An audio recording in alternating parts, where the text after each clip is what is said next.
Chapter 602. Lu Chen was in a dilemma. In the past, his relationship with White Lotus could only be said to be ordinary. Although they had known each other for a long time, they were definitely not close. However, he did not want White Lotus to die inexplicably. Otherwise, why did he have to go to the underground cave and rescue her? However, it was a very difficult choice at the moment. White Lotus looked fine on the outside, but the spiritual power in her body was very violent and abnormal. It was very likely that she would lose control at any time, and this beautiful and talented girl would be blown to pieces. However, could it be that Lord Tianlan also saw that she was so talented and had other thoughts in his heart? After all, she was still the last disciple of Hakushin Jinkuan. That moment was not long, and White Lotus could not afford to delay it. However, in Lu Chen's heart, it seemed to suddenly be tormented by a dilemma for a long time. But in the end, he finally shook his head, sighed, and whispered to himself, "Forget it, anyway, it's not the first time I've been a scapegoat. If I want to be a scapegoat, then let me be." He no longer hesitated, and strode towards the Kunlun temple. Atsu ran behind him, and suddenly its eyes lit up. It saw that under the big pillar outside the Kunlun temple, Oxen was lying there, and seemed to be lazily basking in the sun and dozing off. Atsu barked excitedly, and sped up its pace towards Oxen. Of course, it was different from Lu Chen. It was not worried about White Lotus's injury at all. Probably in the mind of this black dog, even if White Lotus died, it would not be sad at all. If White Lotus woke up at this moment and saw this scene, she would probably be half dead from anger. Earlier at the horse washing bridge at the foot of the mountain, she had also gotten a lot of demon beast meat to feed this black dog, but it seemed that it was all for nothing. Oxen felt it very quickly. It raised its head and looked over. It saw the black dog running to its side, wagging its tail and growling in a low voice. It seemed very happy. Oxen's attitude towards Atsu was much better now. It swung its tail and let out a moo sound, not sure if it was a greeting or not. However, when it turned to look at Lu Chen, especially when it saw Lu Chen holding the unconscious White Lotus in his arms, Oxen seemed to be stunned for a moment before it stood up. Lu Chen walked to the outside of the hall and looked inside. He did not see Supreme Lord Tianlan in the hall. After frowning, he said to Oxen, "Where's the damn Baldy? I need him to save someone. It's urgent." Oxen hesitated for a moment, turned around and walked into the hall, then all the way to the back hall. Lu Chen looked at its back and thought for a moment. Then he walked into the hall with White Lotus in his arms. He found a quiet place with no wind and carefully put her down. It was very quiet. Atsu seemed to have stayed outside. It seemed that since the last time they came here, Atsu did not like to enter this hall anymore. That dog was very smart. Lu Chen held White Lotus's palm and calmed his mind.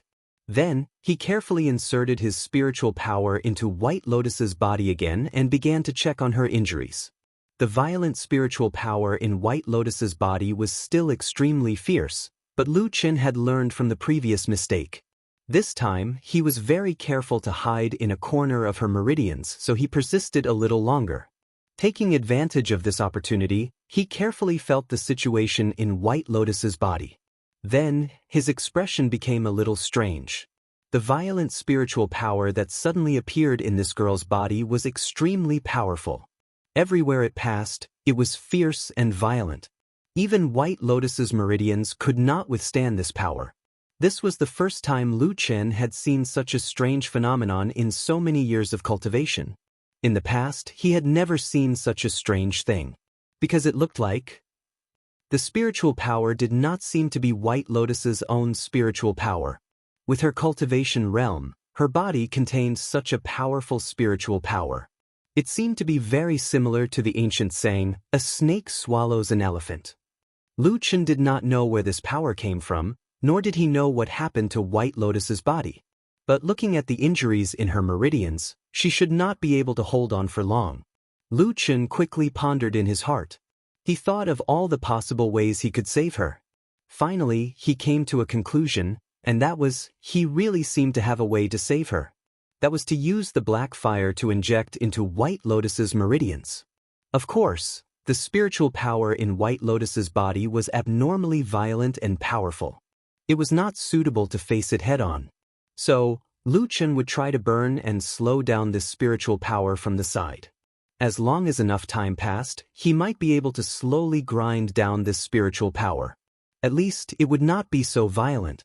But the price of doing this was that White Lotus's meridians would be completely destroyed.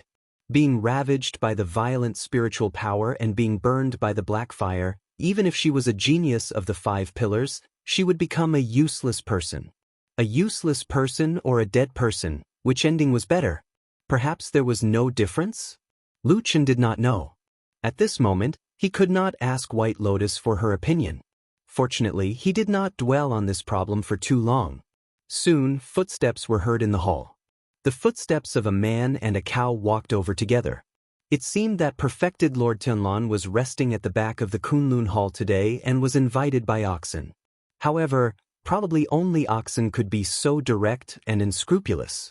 Ordinary disciples never dared to disturb perfected Lord Tianlan when he was resting. Perfected Lord Tianlan, who was wearing a loose robe, strode over with bright eyes. He did not say anything to Lu Chen. He just glanced at him and then swept his gaze over White Lotus, who was lying on the ground. Afterwards, he furrowed his brows and walked over. He crouched down next to White Lotus and first held White Lotus' chin in his hand. He gently shook it left and right as he looked at it. After a moment of silence, he pulled up his cloak. Lu Chen stood aside in silence. Perfected Lord Tianlan pulled up his cloak halfway and suddenly stopped. Obviously, he had seen the situation under the cloak. Perfected Lord Tianlan was silent for a moment. Then, he slowly covered the girl with the cloak again and said in a deep voice, "What happened?" Lu Chen used the simplest and most direct words to tell him about this matter, including the strange and extremely dangerous anomaly in White Lotus's body. Perfected Lord Tianlan's face darkened slightly. He suddenly stretched out his hand. However, he did not hold White Lotus's fingertips like Lu Chen did. Instead, he directly pressed his hand on White Lotus's forehead. At that moment, Lu Chen seemed to hear the air suddenly tense and there was a faint tearing sound of electric currents. However, everything was still quiet. Suddenly, an inexplicable wind blew past perfected Lord Tianlan and lifted a corner of his loose robe. A blue brick under his feet cracked and turned into powder. Perfected Lord Tianlan's expression did not change. He pressed his palm on White Lotus's forehead and looked a little cold. After a moment, he said in a low voice, "A snake swallows an elephant." After saying these 3 words, a murderous look suddenly flashed across his face. The murderous look was so obvious that Lu Chen felt it almost instantly. He could even feel that the damn Baldy did not intend to hide it at all. He just revealed it so blatantly. Then, he heard perfected Lord Tianlan suddenly turn to him and ask, "Does White Lotus know the blood food secret method?" Chapter 603. Supreme Tianlan looked at Lu Chen without any strong hostility. That cold, murderous intent was not directed at him. Lu Chen could feel this. At the same time, he also understood why Supreme Tianlan would have such an emotion. The blood food secret skill was not a very honorable Taoist skill. Its origin was mysterious, when it was formed was not known, but basically it was thought to be inextricably linked to the evil cult and the ancient witchcraft of the southern wilderness barbarian tribes. Even for a long time, there were people in the human race cultivation world who suspected that this sinister and evil skill might be the result of the cross between these 2 kinds of evil skills. Supreme Tianlan was the leader of the good faction in the world, and even had the prestige of being the world's #1 person. He certainly did not have a good impression of this kind of skill that was related to the evil cult. Lu Chen was well aware of this, and he also knew that if he let nature take its course, it might not necessarily be a bad choice. Perhaps he would have done so in the first place. After all, after so many years of tempering, silence and patience had long since become his habit. But in the end, for some reason he still opened his mouth and said, "She knows the blood food secret skill," but he paused and then calmly said, "I have been in the evil cult for 10 years and almost never seen anyone use this evil skill. I think it should be more related to the barbarian witchcraft of the southern wilderness barbarian." Supreme Tianlan's eyes slightly narrowed. The way he looked at Lu Chen seemed to have changed, but Lu Chen met his gaze and did not have any intention to avoid it. After a while, Supreme Tanlon suddenly sneered and said, "Then you mean she is actually a southern wilderness barbarian?" Lu Chen immediately shook his head and said, "I don't know how she actually practiced this evil skill, but she is definitely not a barbarian." Supreme Tanlon nodded, looked down at White Lotus and said, "There is actually such a monster in the underground cave. It seems that we need to go and have a look." While speaking, he looked at Lu Chen and lightly said, "Come with me later." But Lu Chen agreed. Perfected Lord Tanlon kept his hands in his wide sleeves and paced back and forth for a while before suddenly asking, "Although her injuries are strange and dangerous, I should be able to save her." Lu Chen's heart skipped a beat, but there was no joy on his face. Instead, his heart sank, but his face was calm as usual, and he only nodded. Indeed, Perfected Lord Tanlon turned around and looked at him with a smile. "Then, do you think I should save her?" Lu Chen took a deep breath and said, "You asked me to bring her back, and I did it. As for whether or not to save her, I can't make the decision. It's up to you."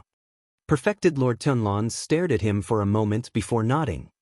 "All right, let's not save him then. It'll save us some trouble." As soon as he finished speaking, he waved his sleeve and turned around.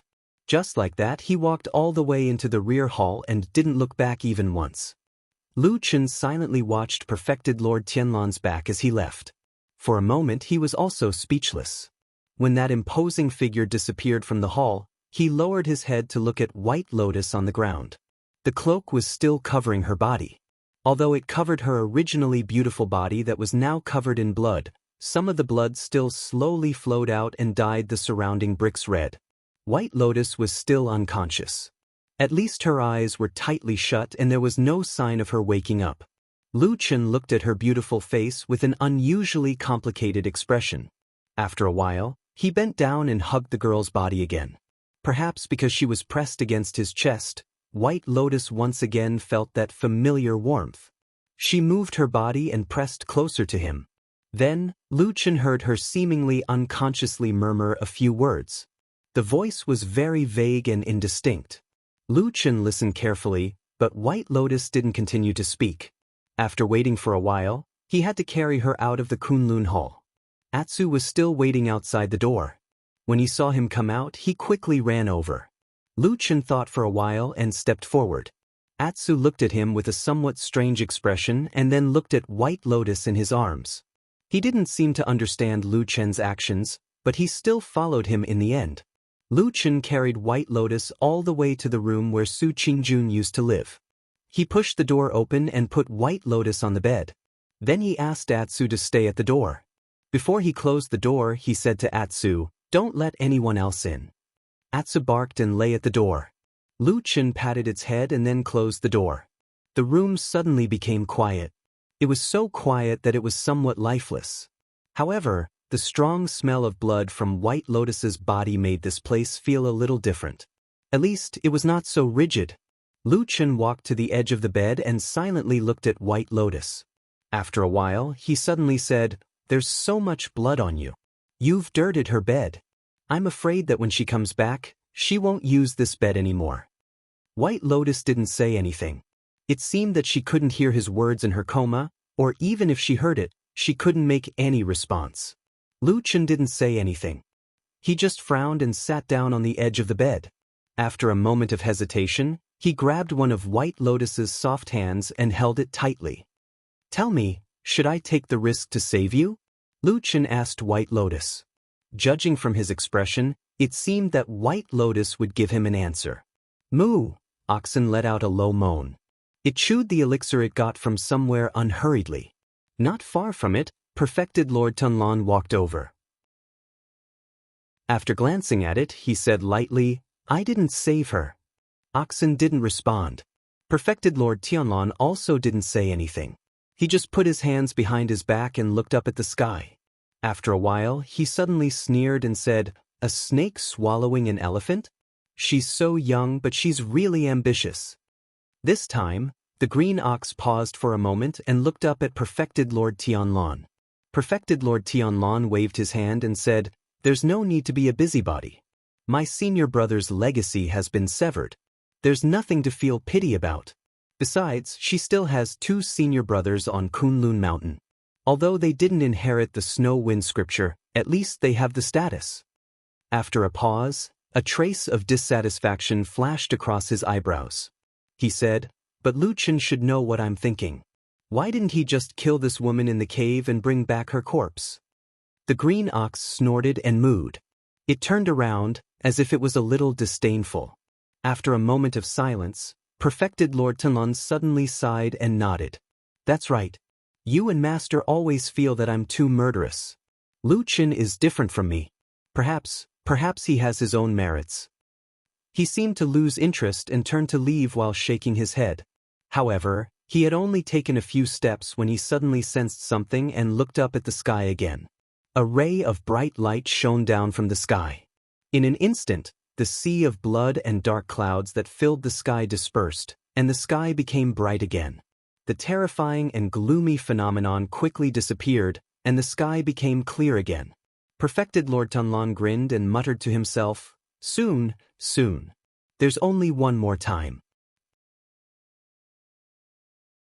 Chapter 604. His memories were still a bit chaotic. That sudden sense of emptiness still lingered in Lu Chen's heart, making him feel somewhat fearful and uneasy. In fact, if it was a complete emptiness, it would be like sleeping soundly at night, completely unaware of what had happened outside in the dead of night. Of course, there was nothing to be upset about. But in Lu Chen's heart, there was always an inexplicable shadow swaying back and forth in his heart. He tried his best to recall what had happened in that blank period of time, but he just couldn't remember it. Yet there were 1 or 2 jumping-off effects that kept flashing through his mind. He didn't know what the meaning of those inexplicable and strange, or perhaps it could be said that everything was blurry, or perhaps it was all his own hallucinations and overthinking. But in his heart, there was always a voice that he couldn't get rid of.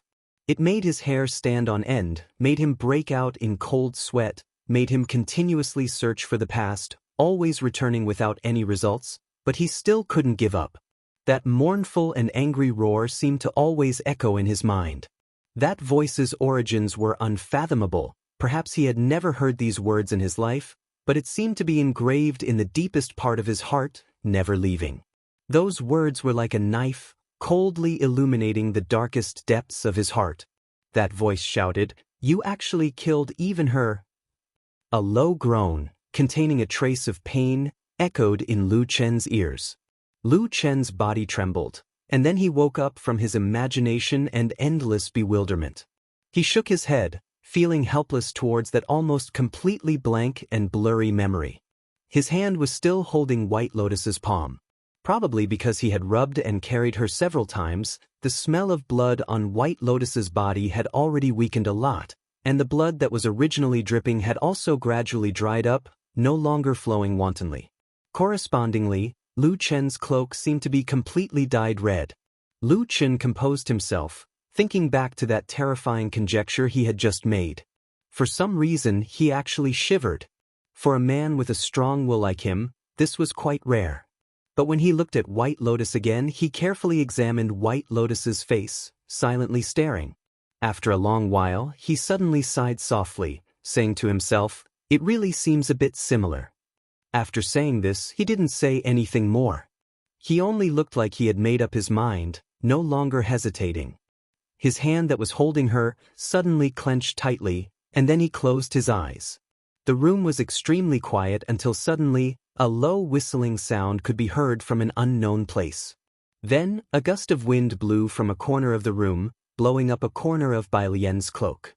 The man sitting next to the young girl had a calm expression, his eyes tightly closed, as if he was concentrating on thinking about something. And on his body, there was suddenly a faint light, and then darkness rose, turning into a dark flame, silently. "Everything depends on your own fate, okay." There was a hint of helplessness in his words, but it also made others feel that he was being particularly irresponsible. Perhaps if White Lotus were awake right now, she would probably be seething with anger and give Lu Chen a good scolding. The black flame burned, moving around Lu Chen's body, and then gradually gathered on his right arm, beginning to move closer to White Lotus's soft hand. Outside the room, Black Dog, who was lying on the ground lazily, suddenly felt something. It turned back to look at the closed door of the room. A faint dark flame also flashed in its eyes, but after a while, it buried its head between its front legs, lying on the ground, and yawned. Sometimes, people are so stupid, always looking for trouble for themselves, right? When the sky was completely dark, Atsu was lying on the stone steps outside the door, snoring loudly. The cold night wind blew past, ruffling the shiny black fur on Atsu's body. It didn't seem to care about the cold at all, and it didn't disturb its sweet dream at all. But suddenly, there was a sudden light footstep behind it, and the ears of Atsu, which was still asleep a moment ago, suddenly pricked up, and then its eyes opened. Two cold green lights suddenly appeared in the dark night. The footsteps immediately stopped, but it was already too late. Atsu's entire body was like a taut spring, leaping up in an instant. In the darkness of the night, he was like a deep bow and arrow, flying over in an instant. Accompanied by a terrifying roar, he instantly pounced on the figure that suddenly appeared and threw him to the ground. Then his snow-white fangs were already on the person's neck. In the next moment, the person's neck was about to be bitten off. "Hey, stop, it's me, old ma, it's me." The person who was pounced on struggled desperately, but then he resisted, because his neck was being bitten by a row of terrifying teeth, and his skin was a little painful, as if it would break and bleed at any moment. Atsu's movement paused for a moment, and after a moment, the dark green light in its eyes gradually faded. It then opened its mouth, took 2 steps back, and returned to the stone steps in front of the door, lying on the ground, and yawned. From the beginning to the end, this dog didn't seem to show any feelings of guilt or embarrassment for biting the wrong person, as if nothing had happened. Old Ma sat up from the ground, touched his thick and short neck with his hand, and couldn't help but curse, and then said to Atsu not far away, "Stupid dog, you almost bit me to death. Do you know that?" Atsu glanced at him lazily, and wagged its tail, which seemed to be expressing a very reluctant apology. Old Ma was half to death by this dog, and stood up while cursing, but there was nothing he could do, because behind this dog was Lu Chen. He glanced around, and then looked at the door and said, "Is Lu Chen inside?" Atsu did not respond. Old Ma wanted to go forward and knock on the door, but Atsu suddenly stood up, stopped him, and stared at him, not letting him go up the stairs. Old Ma was stunned for a moment, and frowned. "What is he doing inside? Why don't you let me disturb him? I have something urgent to tell him." Atsu wagged its tail, and didn't say a word, looking like a strong guard. Old Ma was a little helpless and said to himself, "Have I become stupid? Why do I have to reason with this dog?" Just when he was hesitating whether to leave, suddenly he heard the door behind Atsu squeak, but it was opened from the inside, and then the figure of Lu Chen slowly came out. A looming smell of blood floated over with his steps. Old Ma was delighted, and hurriedly greeted him, saying, "You finally came out. Did you hear what I said? Let me tell you." Lu Chen seemed to be a little tired, and gently waved his hand to stop Old Ma. After a moment of silence, he suddenly said to Old Ma with a little determination, "I have to leave." Old Ma was stunned, and for a moment he forgot what he wanted to say, and said, "Where are you going?" "To the barren valley," said Lu Chen. "I have to go there." Chapter 605. Go to the barren valley? Old Ma was taken aback. He hesitated for a while before saying, "Why do you suddenly want to go there?" Lu Chen took 2 steps forward and sat down on the stone steps at the door. Then he said tiredly, "No reason. I just want to go there and have a look." "Come on." Old Ma scoffed at his excuse and retorted rudely, "No one on this mountain will believe your words. What's the reason?" After saying that, Old Ma seemed to feel that his tone was a little impulsive, so he calmed his tone and sighed. He said to Lu Chen, "It's not like you don't know the situation in the Immortal City now. Even if I wanted to slip away, I would be stopped, let alone you." Yes, he was the only personal disciple of perfected Lord Tianlun, the appointed successor of this grand foundation, the person who was the focus of attention on the entire Sky Dragon Mountain and Zhengxianming. No matter where Lu Chen went, there would be people watching him openly or secretly, let alone leaving the Immortal City to go to such a remote place like the Barren Valley. Even if he really went to the barren valley, he would definitely not be the only person in the valley. There would definitely be many other people who would want to know why he suddenly went to the valley at such a tense moment. Moreover, that incident had happened in the barren valley, which would be even more thought-provoking. And in the end, there was still perfected Lord Tianlan standing there. Would he agree to Lu Chen leaving? Lu Chen only felt that his mind was in a mess. This was a situation that he had not been in for many years. It made him feel a little surprised and confused. However, in his mind, those unclear, blurry, and faintly soul-stirring scenes really made him unable to feel at ease. In that lost blank memory, there seemed to be something very important that he had forgotten. Atsu leaned against Lu Chen's feet and accompanied him silently. Old Ma looked at him for a while and finally felt that Lu Chen's reaction was really different from before. He started to worry. He walked to Lu Chen's side and patted him on the shoulder. "What happened? Can you tell me?" he asked in a low voice. Lu Chen sat in silence for a while before raising his head to look into Old Ma's eyes. He smiled and said, "Actually, I'm just annoyed and want to go out to relax. But since you came over to talk to me, I feel much better." Old Ma looked at him deeply. After a while, he nodded and said, "That's good. By the way, what did you want to tell me just now?" "I think it's something urgent," Lu Chen said to Old Ma. "Oh, that's right." Old Ma seemed to have remembered his mission and forgot all the questions from before. He said, "Hall leader Shui Ying sent someone to tell you to go to the haunted house immediately. She's waiting for you there." Lu Chen was startled. He showed a trace of surprise and said, "Why did she go there again?" The so-called haunted house was actually the house where Qin He had the accident a few days ago. After the incident, although Fuyunji acted quickly and sealed off the scene, especially the bedroom where the murder took place, there was no such thing as an airtight wall in the world. Very soon, some news and rumors were quietly spread and transmitted secretly in Zhengxianming. In fact, the content of the rumors was very simple.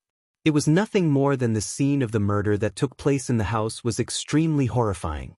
It didn't seem like something a normal person would do. Of course, those who would kill women and children were definitely not normal people either. However, after a period of time, a very strange rumor suddenly appeared in Zhengxianming. It was said that although the house looked fine before, in fact, a long time ago, another murder had taken place. It was very inauspicious. However, many years later, no one knew whether it was forgotten or did not care about this taboo, but the house was given to Qin He and his family to live in. As time went by, many people directly called the house a haunted house. However, there was a hidden meaning in this rumor, and the spearhead was faintly aimed at the people in Fuyunji. Of course, Lu Chen had also heard of this rumor, but he didn't pay much attention to it. At this moment, when he heard what Old Ma said, he frowned. On the other hand, Old Ma's face looked a little solemn. He actually looked around first, then lowered his voice and said to Lu Chen, "In a secret place in the house, someone found something." Lu Chen looked at him and said, "What thing?" Old Ma didn't directly give an answer. He only said, "I'm not too sure, but according to the news from Hall leader Shui, it seems to have something to do with the devil cult." Lu Chen's face suddenly became gloomy. That house was originally for Qin He and his family to live in. Qin He's identity was originally sensitive, and he came here to seek refuge from the devil cult. If they found something related to the devil cult in that house, there would be too many possibilities in it. Did he really seek refuge, or did he have other intentions?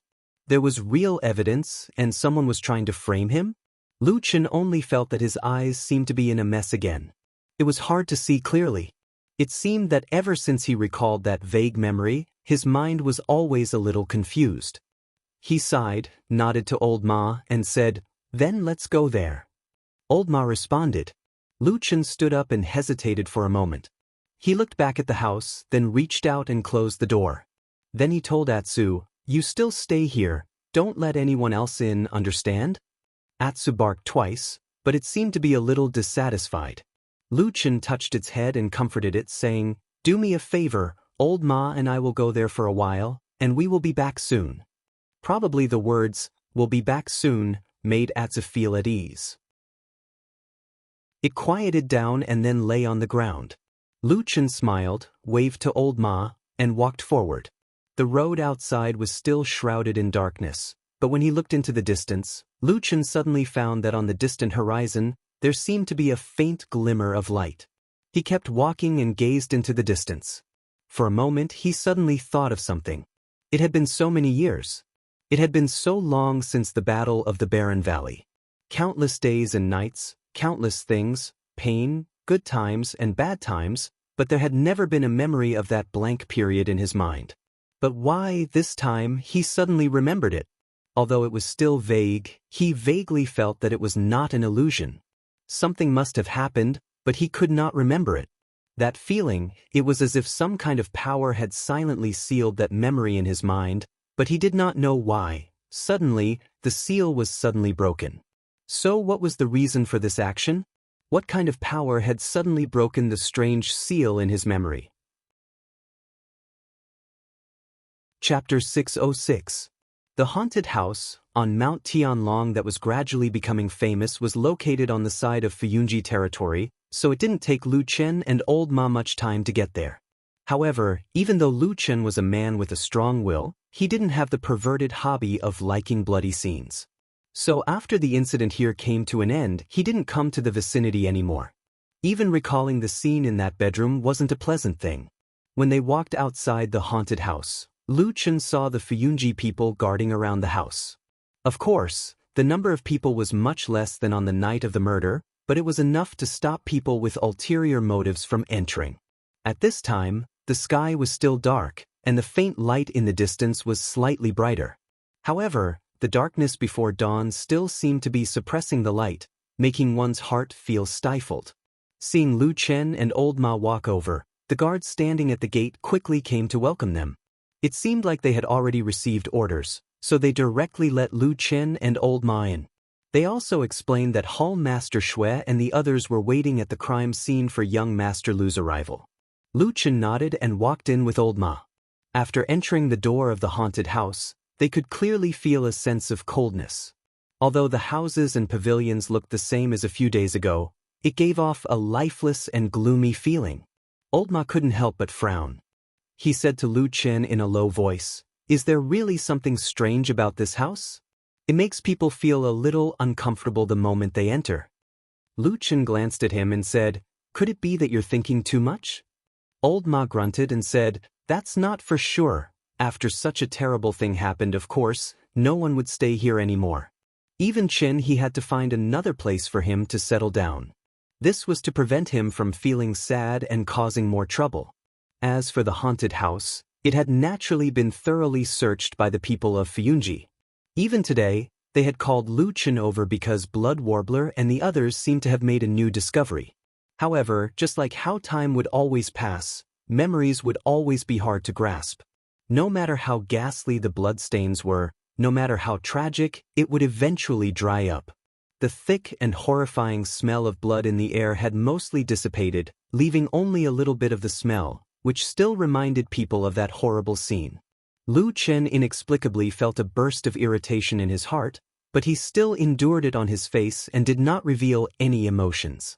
Soon, the two of them walked into the backyard and saw Xue Ying standing in the middle of the courtyard with her hands behind her back, quietly looking up at the sky. In this dark night before dawn, this beautiful woman looked a bit thinner. Although it didn't reduce her charm and elegance, it made people feel that she was vaguely heart-wrenching at this moment. Perhaps she was going to spend the whole night here? Lu Chen and old Ma walked over. Hearing the sound of footsteps, Xue Ying turned around. Her gaze swept across Lu Chen and old Ma's faces, then she nodded slightly as a greeting. There was a hint of alienation in her politeness. Lu Chen asked, "Hall Master Xue, I heard that something was discovered here?" Xue Ying grunted and said, "Yes, and they suspect that the thing they discovered is related to the Devil Sect. Because you are very familiar with the Devil Sect, they wanted you to come and take a look. I'm sorry to disturb you so late at night." Lu Chen couldn't tell whether Xue Ying's apology was real or fake, but since she said so, he could only respond, "It's fine, the matter here is more important. Then shall we go and take a look?"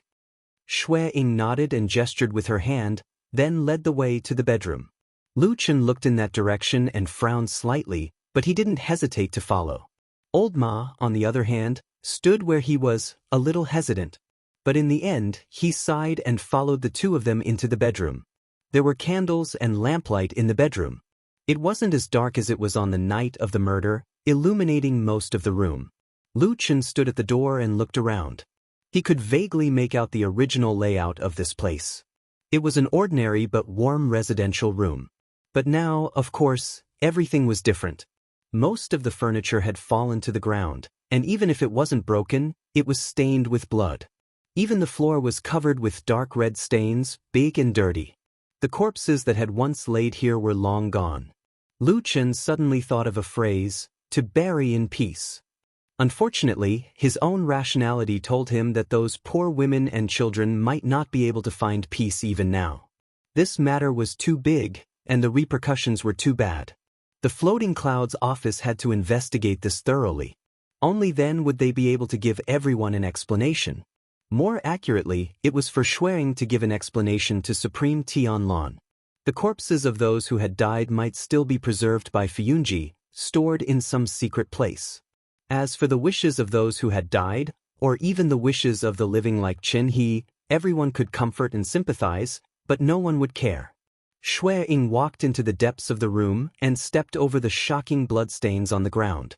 She stood beside the large bed that had already tilted to one side, then waved at Lu Chen. Lu Chen walked over and Shui Ying pointed at the bed and said in a low voice, "We only found it last night, it's behind there." Lu Chen was startled at first, but then he immediately understood. The subordinates of Fuyunji were used to seeing life and death murders all year round, and they had always been meticulous in their work. After this murder, this haunted house must have been thoroughly searched inside and out. No matter how hidden the corners or how well hidden the secret rooms, they would all be found by these people, and no one would be spared. So before coming here, Lu Chen was a little puzzled as to why there was a fish that had slipped through the net. The secret was only discovered today, and he was called over. But now that he had a look here, he understood. The floor under the bedboard must have been carefully examined by someone. However, it was probably due to the human mind that the back of the bedboard had been overlooked. It seemed like a very simple trick, but it was able to fool those experienced hands. To be able to set up this kind of setup, one must not be underestimated. Old Ma walked over with a lamp. In the light, Lu Chen grabbed the bed and exerted force, flipping the entire bed over. As he flipped it, his hands actually felt a little strained.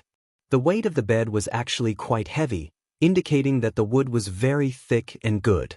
In the blink of an eye, the board flipped over, and the lamp fell on the back of the board, illuminating everything and showing a circular pattern in front of them. In the middle of the circle, there was a tall, straight tree connecting the top and bottom. The branches in the middle were forked, and each branch had a layer. Each layer had a different pattern carved on it. There were birds and beasts, Shura demons, humans, immortals, and monsters. The rest of the empty spaces were also carved with many things, looking very strange. The room was very quiet. Shui Ying watched as Lu Chen squatted down and carefully examined the pattern. After waiting for a while, she asked Lu Chen in a low voice, "This pattern, is it related to the devil cult?" Lu Chen slowly stood up, then turned to look at Shui Ying. After a moment of silence, his gaze deepened, and he slowly said, "Detain Chen He first." Chapter 607. Why? Shui Ying stood there without moving. Her expression was a little ugly, but she did not show any signs of anger. In fact, even her tone was a little low. She only said calmly, "No matter what, before I act, you have to give me an explanation. This is the Devil Sex Tree of God diagram. I believe you are not unfamiliar with it." Lu Chen pointed at the diagram on the back of the bed and said, "In the past battles with the Devil Sect, you should have seen some similar diagrams. This is because in the Devil Sect's mythological system, this Tree of God diagram is actually divided into high and low levels. Ordinary disciples draw the lowest level Tree of God diagram, and only the higher-ups of the Devil Sect understand the meaning of the higher level Tree of God diagram." Lu Chen's fingers slowly swept across the branches of the Tree of God. His voice was calm but powerful as he said, "The devil sex imprint that we usually see is the lowest level tree of God diagram. There is only a towering tree of God inside. This tree of God diagram has the meaning of merging the three realms and all living beings. It is an extremely high-level secret in the devil sect." He paused, then said, almost exactly what someone like Chen He, who is second only to one but above tens of thousands of people, would understand. But why would he draw this in his own home? This is the Zhengxianmeng headquarters. Is that guy's brain broken? This time, the one who could not help but ask was not the silent Shui Ying, but old Ma who was standing at the side. Looking at his stunned face, it was obvious that he could not understand this. Hearing this, Shui Ying also looked at Lu Chen, obviously also a little puzzled. Lu Chen stood up from the ground, his brows slightly furrowed, as if he was a little hesitant, but in the end he nodded and said, "It's like this, some people in the devil sect, many people, they are actually very firm in their belief in the devil sect's evil path of legend. Chen He is probably such a person." Shui Ying's face looked a little cold as she said, "Then why did he betray the devil sect and rely on us?" Lu Chen shook his head and said, "No, he did not betray the devil sect's belief. From the beginning, it was the devil sect's demons who fell into our trap. Elder Ghost ordered to kill his family, so Chen He had no choice but to rebel. What he betrayed was Elder Ghost, not the evil faction's faith, so most probably after he came to our place, he was still anxious and uneasy in his heart, so he quietly carved this picture of the divine tree. Only when he is accompanied by it day and night, he can fall asleep." Even Shui Ying and old Ma, these two people who were usually not very close or familiar with each other, involuntarily revealed a startled expression as they exchanged glances. A moment later, Shui Ying suddenly laughed coldly and said, "Looks like you really know everything about the devil cult. Of devil sect, you did not waste after staying with them for so many years." Lu Chen lowered his gaze slightly. No one knew what he was feeling at the moment, but he didn't explain anything. He just calmly said, "I've said it before. This painting was most likely created by Chen He himself. It's best to capture him first. Does Hall Master Shui have any objections?" As soon as he said this, Shui Ying's expression turned ugly. Just as she was about to say something else, the light in the room suddenly dimmed, and the candles in the room swayed violently. The three people in the room were shocked. They turned around and saw a huge figure standing at the door. He was facing the bedroom and looking at them indifferently. It was true Lord Tianlan. Old Ma was the first to bow, followed by Shui Ying and Lu Chen. True Lord Tianlan slowly walked into the room. His face was calm and indifferent, as if he was not affected by the bloody and mournful aura. He walked to Lu Chen's side and looked at the Tree of God diagram on the wooden board for a while. Then he looked at Shui Ying and asked, "Did Lu Chen's words make sense?" Shui Ying wanted to say something but hesitated. After a while, she took a light breath and said in a low voice, "It makes sense. Chen He is indeed very suspicious. But this subordinate thinks that drawing this Tree of God diagram and killing a family of women and children are two different things. He shouldn't." True Lord Tianlan raised his hand to stop Shui Ying from speaking. He glanced at Lu Chen and said, "Do you think Chen He is the real culprit?" Lu Chen did not hesitate and immediately answered, "On the night of the incident, old Ma and I saw him at the Tingyu Tower. At least according to the time, he was not here." After a pause, Lu Chen said, "I didn't say he killed his family. I just feel that this person is still thinking about the devil sect. We can't be careless. It's best to detain him first." True Lord Tianlan nodded indifferently and said to Shui Ying, "Did you hear that?" Shui Ying looked down and said, "Yes." True Lord Tianlan said, "Take Chen He first and interrogate him in detail." Shui Ying responded and turned to leave. After she left, True Lord Tianlan did not say anything more and also turned to walk out of the house. But on the way, he said to Lu Chen, "You come too. Follow me to the underground city." Lu Chen was startled and immediately understood. It seemed that the strange phenomenon in the underground city that he mentioned to True Lord Tianlan was a very important matter to this person. He needed to go check and deal with it immediately. This bald True Lord seemed to attach great importance to the empty and mysterious underground city. Lu Chen agreed and followed him out of the door. Old Ma was a little hesitant and did not know whether he should follow them or not. But then he saw Lu Chen wave his hand slightly when he passed by him, indicating that he did not want him to follow. Old Ma was relieved. At the same time, he was a little curious about what happened in the underground city. After the two people left, Old Ma was left alone in the bedroom. Old Ma could not help but walk to the side of the bed and squat down to take a closer look at the picture of the divine tree. This time, after looking at it for a long time, he gradually frowned and revealed a puzzled expression. It seemed that he saw something that he did not quite understand and was a little puzzled. On the way to the entrance of the underground cave at the foot of the mountain, True Lord Tianlan and Lu Chen walked all the way. To be exact, Lu Chen was always one step behind True Lord Tianlan, walking on his side and behind him. True Lord Tianlan did not say anything about it. After walking for a while and seeing no one around, he suddenly asked Lu Chen, "How is White Lotus?" After a moment of silence, Lu Chen said, "I helped her to recuperate, but she has not woken up yet. I don't know whether she's alive or not. It all depends on her luck." True Lord Tianlan replied with an "oh," and took 2 steps forward, saying, "You seem to be soft-hearted recently." Lu Chen raised his head and glanced at his tall silhouette, not saying a word. True Lord Tianlan also did not say anything about it. The master and disciple seemed to have nothing to say and went down the mountain just like that. However, when they reached the long street, True Lord Tianlan suddenly asked, "You said that the picture of the divine tree was only of an extremely high level. Isn't that the highest level of the divine tree in the devil cult?" Lu Chen said, "Yes." True Lord Tianlan asked, "What does the highest level of the divine tree look like?" Lu Chen hesitated for a moment and then said, "It's a scene of the collapse of the sky and the collapse of the 3 realms. The divine tree runs through the sky and the devil god descends. All living beings prostrate and unite." Perfected Lord Tianlan's footsteps came to a sudden halt. Chapter 608.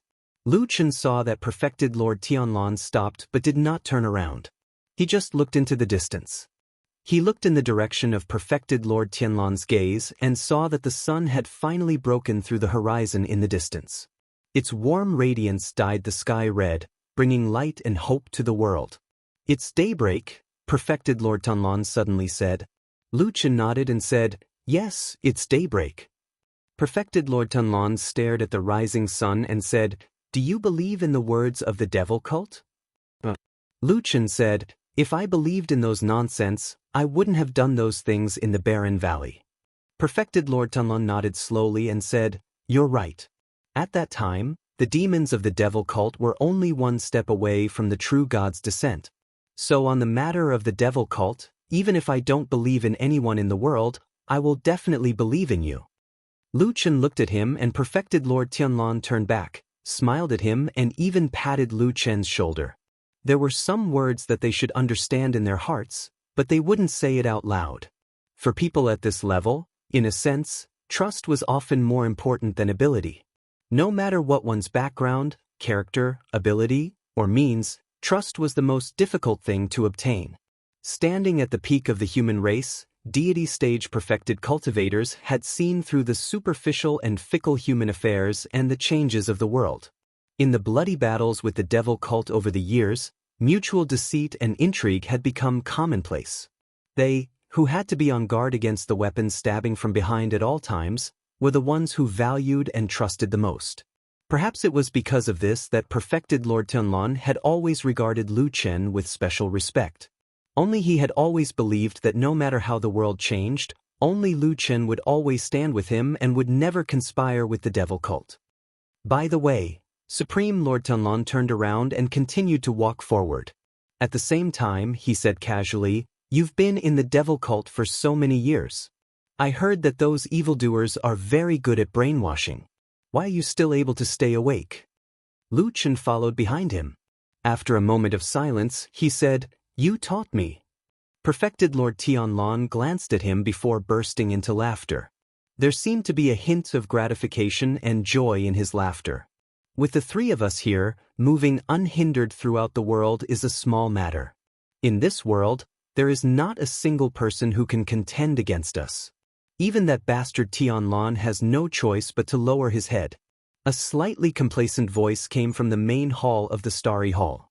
Of course, such rash and bold words could not be heard by too many people.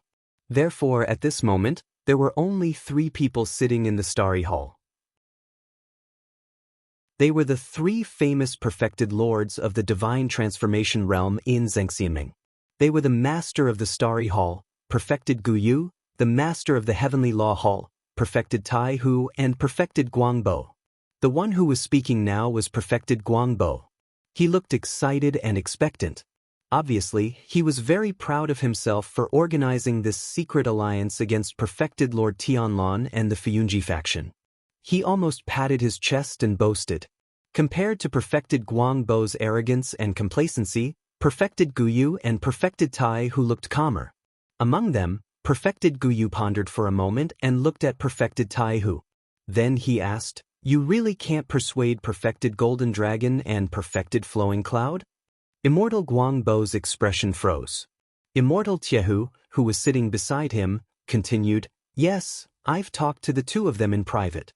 Immortal Golden Dragon said that he's old and probably doesn't have much time left, so he doesn't want to be involved in these matters. Immortal Luyan, on the other hand, is trying to comprehend the mystical arts and has been in seclusion for 20 years. He's reached a critical juncture and can't be distracted." Perfected Guyu nodded slowly. Seeing his expression, perfected Guangbo hurriedly said, "Even so, these 2 perfected immortals have promised in private that they will restrain their subordinates and never get involved in unnecessary things. In fact, with the strength of the 3 of us, we have an overwhelming advantage over Fuyunji. As long as they don't play any tricks and don't side with Tianlon, we will definitely win." Perfected Guyu still looked a little worried. He said in a low voice, "Could it be that these 2 are hesitant and secretly tell this to Tianlon?" Perfected Guangbo frowned and glanced at perfected Tai Hu. Perfected Tai Hu smiled and said confidently, "I can be sure of this. They won't do that. Based on their temperament, they can easily find an excuse to make it hard to distinguish the truth from the lies. But if there is a conflict, they will most likely sit on the mountain and watch the tigers fight. After that, we will give them some small benefits and they will naturally leave." Perfected Guyu clapped his hands and said with a smile, "Brother Tai Hu is indeed astute. Everything is under control. Since this is the case, let's do it." Tai Hu smiled and perfected Guangbo was very happy. He clapped his hands and said, "That's right. When the time comes, we will get rid of those ambitious people and clear up the universe. When the righteous return to peace, it will be a blessing for all people." A blessing for all people. Perfected Guyu silently repeated these words in his heart. He was a little speechless, but he did not show it on his face. He still smiled and applauded perfected Guangbo's bold words. Then, as if he suddenly thought of something, he frowned and said, "Speaking of which, since we are going to do such a big thing, we should have a name. Since we are an alliance, we should also have a person to take charge of the overall situation, give orders and judge the situation. Only then can we unify the command and achieve great things." As soon as he said this, perfected Tai Hu and perfected Guangbo nodded in agreement, but neither of them said anything after that. Guyu True Monarch frowned, and after a while, said to the 2, "I think this alliance can be called Heaven Breaker. As for the responsibility of being the leader, I am willing to be your assistant, and run errands everywhere. I will not shirk." "Very good, very good. Brother Guyu deserves it, you deserve it." The 2 people opposite him nodded and looked at each other with a smile. But other than that, no one was willing to say a word more. But the meaning in the silence seemed to be obvious. "Choose me, choose me." These 2 words seemed to have been engraved in their eyes and written on their faces. Everyone knew that once they were in charge, they would have great power in their hands. The most important thing was that when it was time to divide the profits after the matter was completed, they would definitely get the biggest share. Wasn't this the reason why everyone fought with their lives and even fell out with that madman Tianlon for the sake of justice in the world? Justice and justice?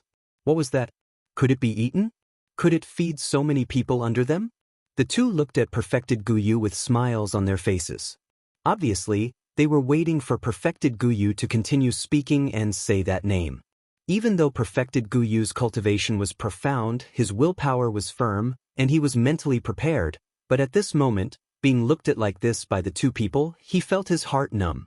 After all, they were both spirit-severing perfected cultivators. The consequences of getting angry. Even people of the same level would be afraid of it. He took a deep breath and thought for a while. Then, he showed a trace of embarrassment on his face. After a while, he took a deep breath and said, "In my opinion, the position of the main leader must belong to Brother Tai Hu." A crisp sound was heard. It was the teacup in Perfected Guangbo's hand that exploded and turned into powder. Chapter 609. The main hall of the Starry Hall was large and spacious. Now that there were only 3 of them, of course, it would not be very lively. Therefore, the sound of the teacup being crushed sounded particularly loud and clear. Even the guards outside the main hall, who were separated by a closed door, were startled and turned to look in this direction. In the main hall, Immortal Guangbo looked a little gloomy. The spilled tea stained his hands and slowly dripped down, but he did not care.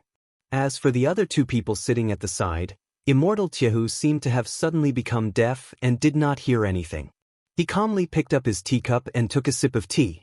As for Immortal Guyu, he had a bitter smile on his face and sighed. Although he had already made up his mind, and although he had expected this situation in advance, when faced with the anger of a Huashan perfected cultivator, even if he was not weaker than the other party, the pressure was still very heavy.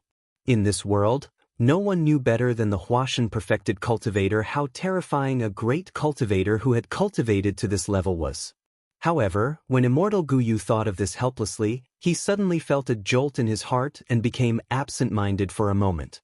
It had been many years since a great cultivator who had cultivated to the Huashan realm was killed. Huashan perfected cultivators were known to be extremely difficult to kill. Even old and weak Huashan perfected cultivators could not be underestimated. Therefore, for many years, almost no one had thought of killing a Huashan perfected cultivator, let alone taking action. In that case, when on earth did Tianlan have such a thought in his mind? Immortal Guyu suddenly thought of Hakushin Jinkuan of the Kunlun party who suddenly passed away a few years ago. For a 1,000-year-old sect like the Kunlun party, some things were destined to be hidden forever, and outsiders would never know the truth. However, Perfected Lord Guyu quickly recalled the scene at that time. He remembered very clearly that at that time, Perfected Lord Tianlan had left Zhengxianmeng ahead of time and returned to Kunlun Mountain. After that, there were several news channels that there was an intense change in the depths of Kunlun Mountain. Even one of the most famous 4 great peaks in the sky and clouds had been destroyed. That was the winter peak where Hakushin Jinkuan's cave was located. All these thoughts flashed through Guyu's mind in an instant. He thought about everything that had happened and felt a slight chill in his heart. However, after a short while, he temporarily suppressed those distracting thoughts, and a smile appeared on his face again as he faced the seemingly thorny problem in front of him. Immortal Guangbo looked very angry, annoyed, and furious. He seemed to be about to explode. If that happened, then all their previous plans would be in vain. Immortal Guyu smiled, stood up, and walked to Immortal Guangbo. He casually handed over a soft silk handkerchief for him to wipe his hands and said with a smile, "Brother Guangbo, you have always been calm and composed. This is not like you usually." Immortal Guangbo snorted, but he did not immediately turn hostile. He took the silk handkerchief and began to wipe his hands. The tense atmosphere suddenly relaxed a lot. Immortal Guyu smiled and took another step forward. At this moment, he had his back to Immortal Jianghu and was facing Guangbo. He reached out to clean up the debris on the table. Immortal Guangbo frowned slightly. Although he was very unhappy now, there was no reason for him to let another perfected cultivator of Huashan realm clean up these things in front of him. In any case, Immortal Guyu was not a servant, but a real perfected cultivator of Huashan realm. If he ignored it, it would be a bit insulting and contemptuous. Thus, Immortal Guangbo could only pout and stop Immortal Guyu. He said in a muffled voice, Why are you collecting these things? Let someone else do it later. However, halfway through his sentence, Perfected Lord Guangbo suddenly saw Perfected Lord Guyu raise her eyebrows and secretly gave him a meaningful look. Immortal Guangbo's heart skipped a beat, but he still stopped Immortal Guyu.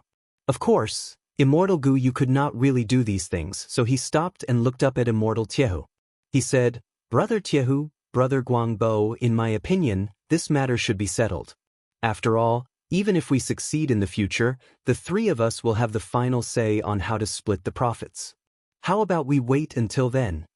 Immortal Tiehu was the first to nod and said with a smile, "That's a good idea. It's settled then."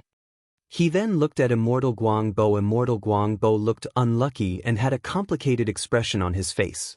He seemed to be calculating in his heart and finally came to a conclusion. He let out a long sigh and said, "That's settled then." Immortal Tiehu laughed and looked very proud. Immortal Tianlan and Lu Chen walked to the long street under the light of the morning sun. They looked at the Fuyunji guards who were guarding outside the curtains.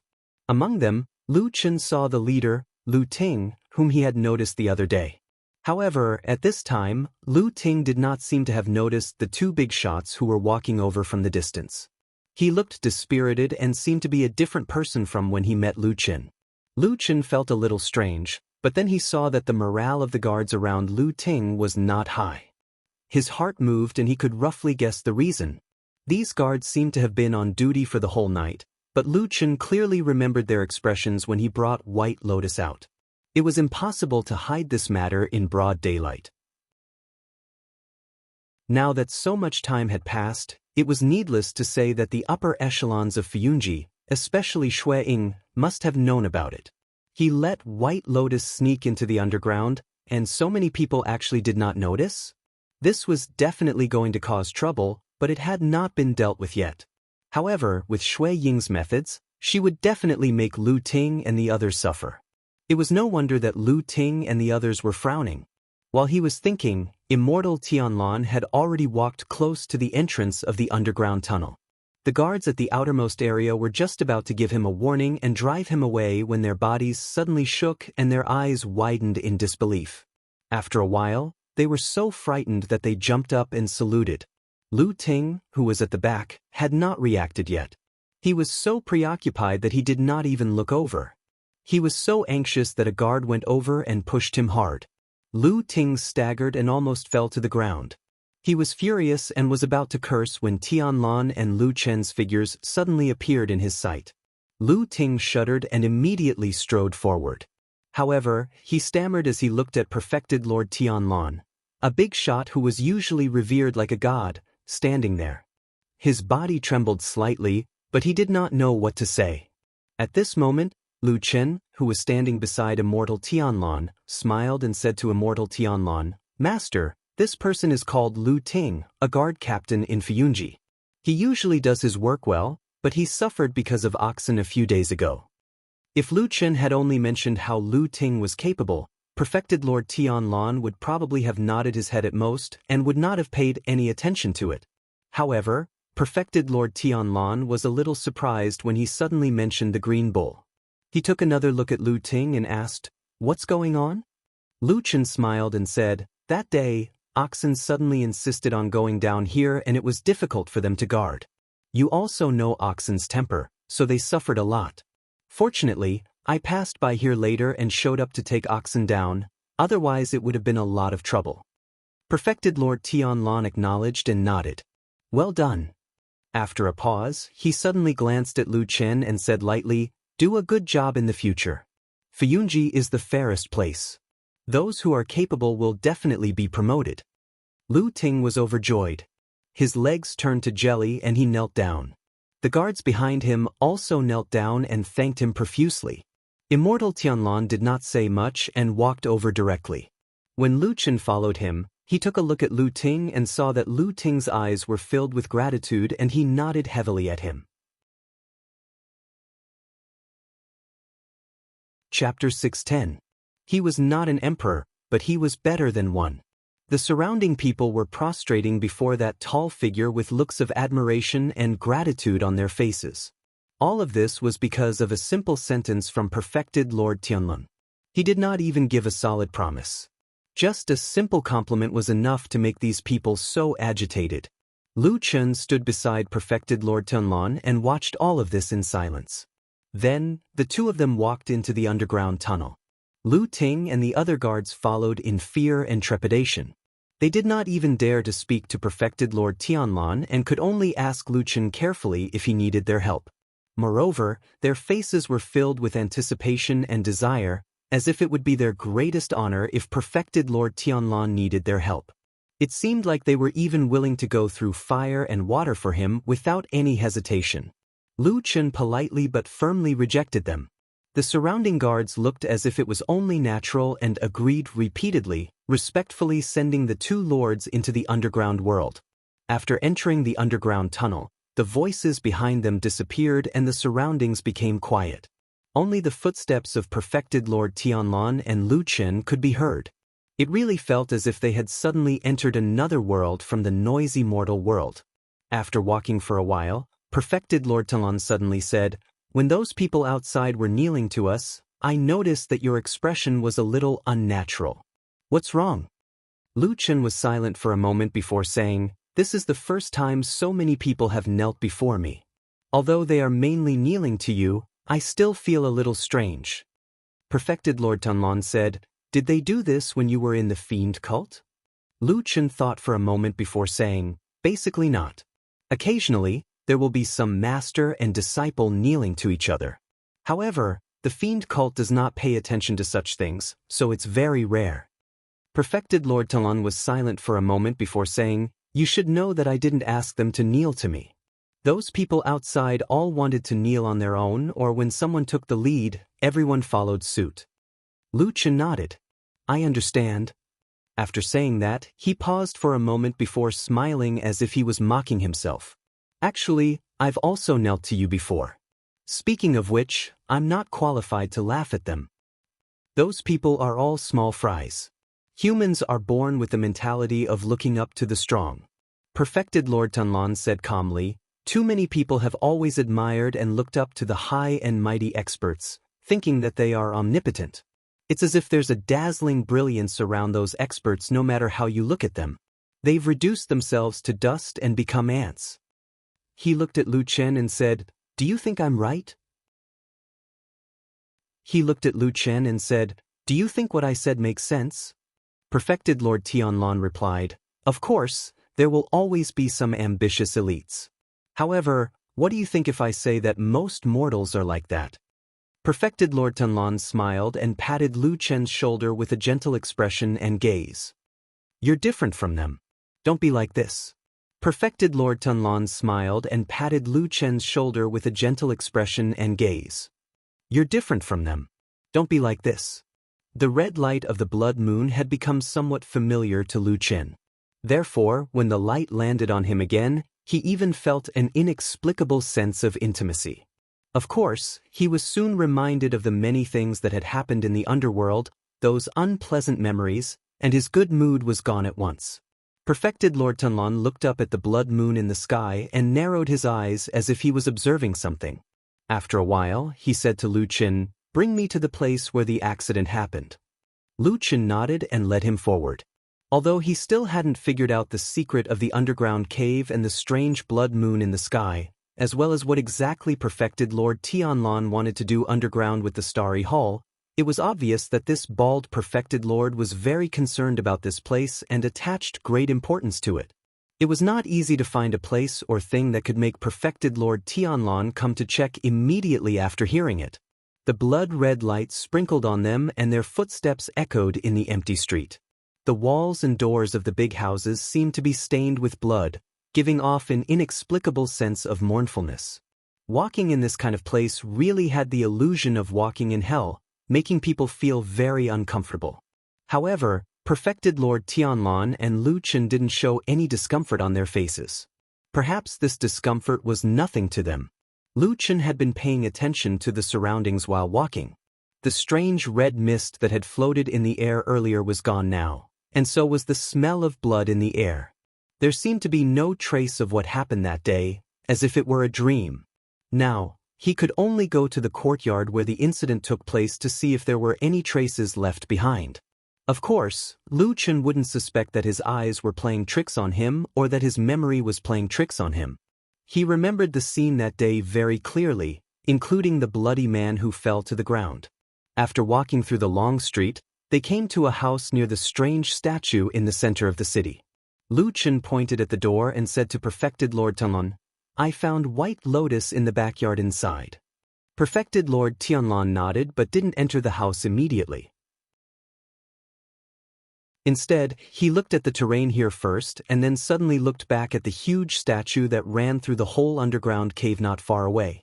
Then, he seemed to frown inadvertently. After a while, he said to Lu Chen, "Let's go in and have a look." Lu Chen agreed and followed him in.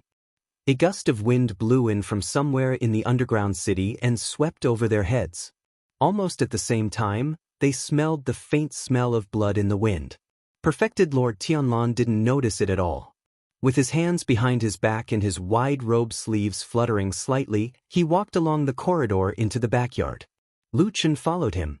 When they walked into the backyard, a glaring and cruel red color was imprinted in their eyes. It was indeed the place that looked like a shuraba that day. Although the once scarlet blood no longer flowed and most of it had dried up and solidified, the ground, walls, and corners of the yard could still be seen with dark red bloodstains everywhere, revealing a tragic and mournful aura. Lu Chen frowned slightly and glanced at Perfected Lord Tianlan. The Perfected Lord of the Divine Transformation Realm looked calm, as if everything in front of him was no different from ordinary flowers, birds, fishes, insects, or scenery. His eyes swept over everything here calmly. Not long after, they suddenly stopped at a spot in the middle of the yard. Lu Chen followed his gaze and found that there were only a few bloodstains connected together. They looked a little scary, but other than that, there was nothing unusual. But very quickly, Lu Chen seemed to have thought of something, and his expression changed slightly. At this time, Perfected Lord Tianlan had already walked over. When he was about 4 or 5 feet away from that spot, he suddenly waved his sleeves and a gust of wind swept past. The bloodstains on the ground suddenly shattered and scattered in all directions. Then, a strange mark was revealed under the bloodstains. It looked like a human figure that had fallen to the ground. Chapter 611. There was only the trace of a human figure in a pool of blood on the ground, but the person who left the trace was not there and had disappeared. Lu Chen looked at the strange thing on the ground with a puzzled expression. He was extremely astonished. He had no idea what kind of technique Perfected Lord by Tianlan had used just now. It was actually able to almost completely restore the general outline of the human figure that had fallen to the ground in a pool of blood. Even though it seemed that the ground had been drowned in blood, Lu Chen was not too surprised to accurately find the place where the human figure was, but it was really incredible to be able to restore the trace in a pool of blood. At this moment, the way Lu Chen looked at Perfected Lord Tianlan was a little different. Although he had a very high evaluation of this damn Baldy in his heart, he now found that he might have underestimated this person. Were all the Perfected Lords of the Divine Transformation Realm in the world so terrifying, or was it only this damn Baldy who was a rare genius? Perfected Lord Tianlan's eyes stayed on the trace of the human figure in the pool of blood for a moment, and then turned to look at Lu Chen. Lu Chen understood what he meant.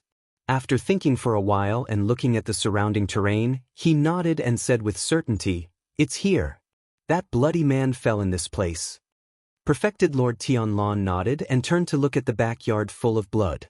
As his eyes slowly swept across, he suddenly asked Lu Chen, "You said that when you first came here to find White Lotus, you met that bloody man who was covered in blood, but his spiritual power was very strong?" Lu Chen said, "At least at the level of Yuanying realm perfected being." Perfected Lord Tianlan looked at him and said, "Then you knocked him down?" Lu Chen's heart suddenly skipped a beat, but he did not hesitate and said, "That person seemed to have lost his mind and was like a walking corpse. He had strength but could not be used, so he was not a strong enemy." Perfected Lord Tianlan said calmly, "You didn't fight him for 300 rounds. Judging from your tone, you probably defeated that strange person in a short time. Even if it was Perfected Yuanying who had lost his mind, It would be difficult for him to do that. He nodded and said, "You're even stronger than I imagined. However, I'm a little curious. Just what kind of Dao technique and divine ability did you use to be able to do this?" Lu Chen's heartbeat slowly sped up. He felt as if there were prickles on his back. A shivering feeling flashed through his mind. The tall figure looked like a tall mountain, looking down at him from above. There seemed to be a fork in the road in front of him. He didn't know what the future held, but he subconsciously felt a faint aura of death in front of him. The choice could only be made in an instant. How should he answer? Perfected Lord Tianlan looked at Lu Chen with a calm expression. No one could tell what he was thinking at the moment. Perhaps he was just asking out of curiosity. He did not have to wait for too long because Lu Chen quickly met his gaze. There seemed to be some hesitation in his expression, but in the end he still said, "It's a secret technique of the Devil Sect. It's a secret technique of the Devil Sect. I learned it from Yun Shouyang," Lu Chen said. "It's evil and vicious, but very useful." The atmosphere in the courtyard seemed to have cooled down for a moment. No one spoke, and the surroundings were silent. Coupled with the bloodstains all over the ground, it was mournful and tragic. It looked really lifeless, like a ghost town. Perfected Lord Tianlan looked at his disciple quietly with a deep gaze. There seemed to be some complicated emotions in his eyes. Lu Chen, on the other hand, stood in front of him, calm and unperturbed, without the slightest hint of fear. After a long while, Perfected Lord Tianlan sighed softly and broke the atmosphere that was about to freeze.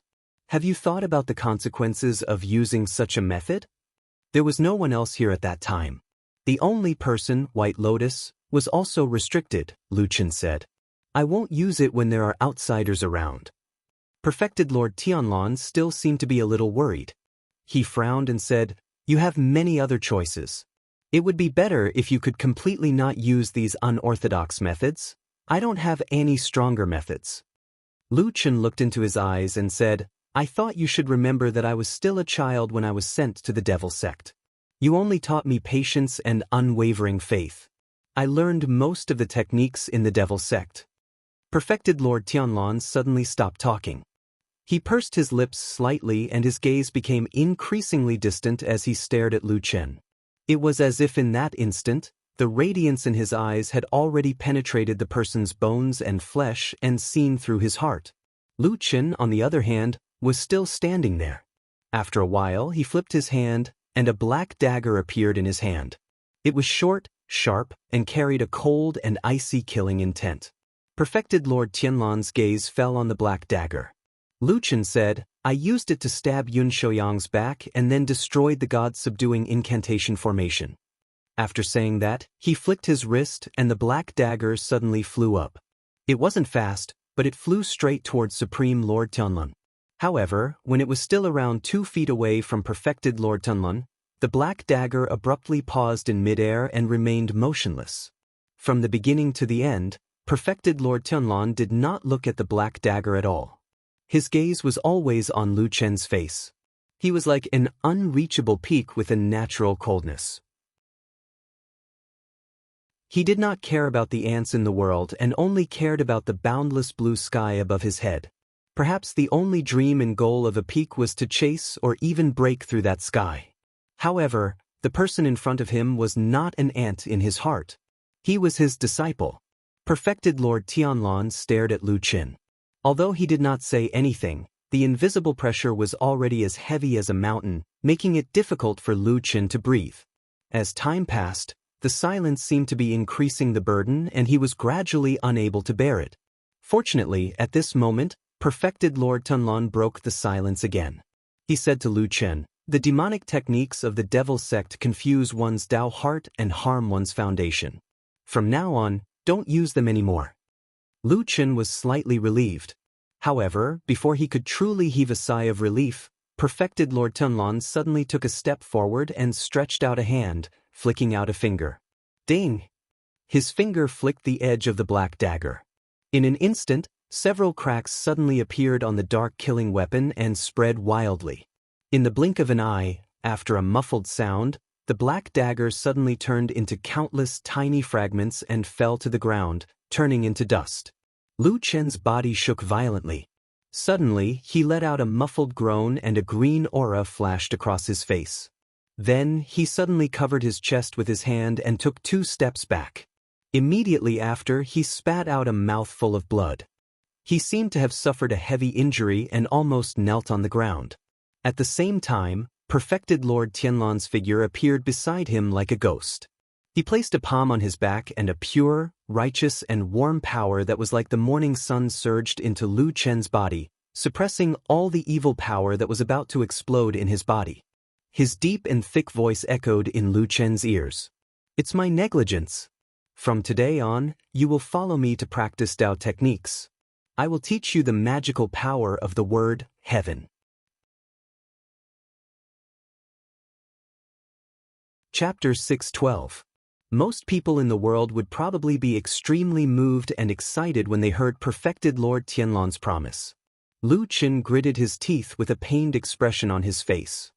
He was enduring the backlash from the destruction of the black sword that he had cultivated with his life. His facial expression did not show any of this. However, his mood was still fluctuating, although not that strong. Since when did he start to distrust this divine transformation stage perfected Lord who had raised him and taught him to be an adult? Lu Chen clearly remembered that many years ago when he was still young, his trust in this person was extremely firm and his belief in him was indestructible.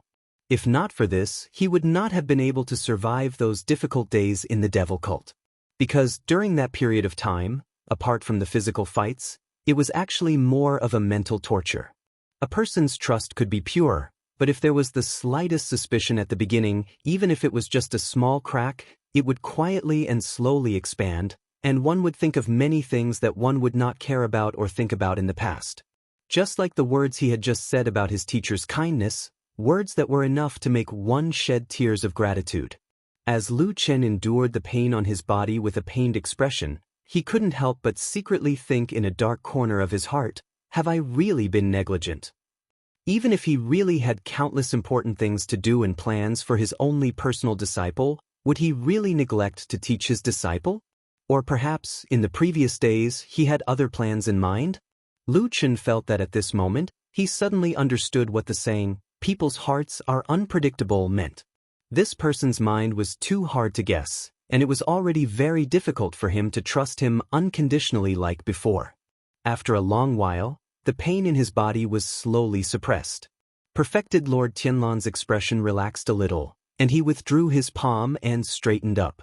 Lu Chen moved his body and felt that the meridians in his body that had been damaged by the backlash had almost been completely repaired. He was secretly a little speechless, so he nodded to perfected Lord Tianlan and then said after a moment of hesitation, "Thank you." "Thank me for what?" Perfected Lord Tianlan looked at him playfully and said, "Are you thanking me for helping you or thanking me for saying that I would teach you Dao's skills and mystiques?" Lu Chen said, "I guess so. At least today, I feel like I didn't become your disciple in vain." Perfected Lord Tianlan was stunned for a moment, and then he suddenly grinned as if he was happy. He even patted Lu Chen on the shoulder and said with a chuckle, "Boy, live well. You still have a long life ahead of you." "Yeah," Lu Chen nodded and said, "It wasn't easy for me to live to this day. I don't want to die." Perfected Lord Tianlan burst into laughter. The deep laughter seemed to have broken the somber and mournful atmosphere in the courtyard, causing the surrounding colors to become much warmer. Perfected Lord Tianlan seemed to be born with this ability. He could change the world around him with his own strength, instead of going with the flow and adapting to this world. When his gaze returned to the courtyard, it was clear that he had not forgotten the original purpose of his visit. His gaze once again fell on the blood-colored figure on the ground. After sizing it up a few times, he raised his head and looked further into the courtyard. Many places in the spacious courtyard were covered by blood, including the walls, railings, and corners. There was blood everywhere, including the edge of an inconspicuous well at the back of the courtyard. Perfected Lord Tianlan's gaze swept across the well. After pondering for a moment, he turned to Lu Chen and said, "There's something that I need you to do for me." Lu Chen was a little surprised. He did not expect perfected Lord Tianlan to suddenly make such a request at this time, but he still said, "What do you need me to do?" Perfected Lord Tianlan said, "Go back to the entrance on the surface now and ask the guards outside to immediately find Shui Ying using the most urgent method. Then wait there. When you see Shui Ying, ask her to arrange 100 absolutely trustworthy subordinates to come to the underground city together. I have something urgent that I need them to do." After a pause, Perfected Lord Tianlan looked at Lu Chen meaningfully and said, "If you don't go and tell her, she probably won't believe me." Lu Chen's heart was in turmoil. He was full of doubts, but in the end he nodded and agreed to it. Then, he turned and walked out of the courtyard. When he walked out of the gate of the residence, he could not help but look back. He could no longer see Perfected Lord Tianlan's tall figure. He did not know why, but he felt that something was not right. What urgent matter could this damn Baldy have? Why did this order give him the feeling that it was deliberately sending him away? Lu Chen frowned. After hesitating for a moment, he shook his head and walked quickly to the entrance on the surface. In the backyard, Perfected Lord Tianlan stood quietly on the spot. He seemed to have waited patiently for quite a while. Even though there was a distance between them and a high wall between them, and he didn't even turn his head, this deity transformation stage true monarch seemed to be able to clearly see Lu Chen's every move, or rather, feel everything. Only when Lu Chen strode far away did he slowly open his eyes. There was a somewhat deep look on his face. Then, he swept his gaze across the courtyard. A gust of wind blew past, his robe fluttered slowly. Suddenly, there seemed to be lightning flashing in the depths of his eyes, suddenly becoming sharp. On the ground that was covered by the pool of blood, on the ground not far from that blood-colored figure, slowly, a footprint appeared. It was a footprint stained with blood. Then, there was a second, a third, one after another. The footprints slowly extended forward until they stopped at the edge of the well. Perfected Lord Tianlan smiled somewhat disdainfully.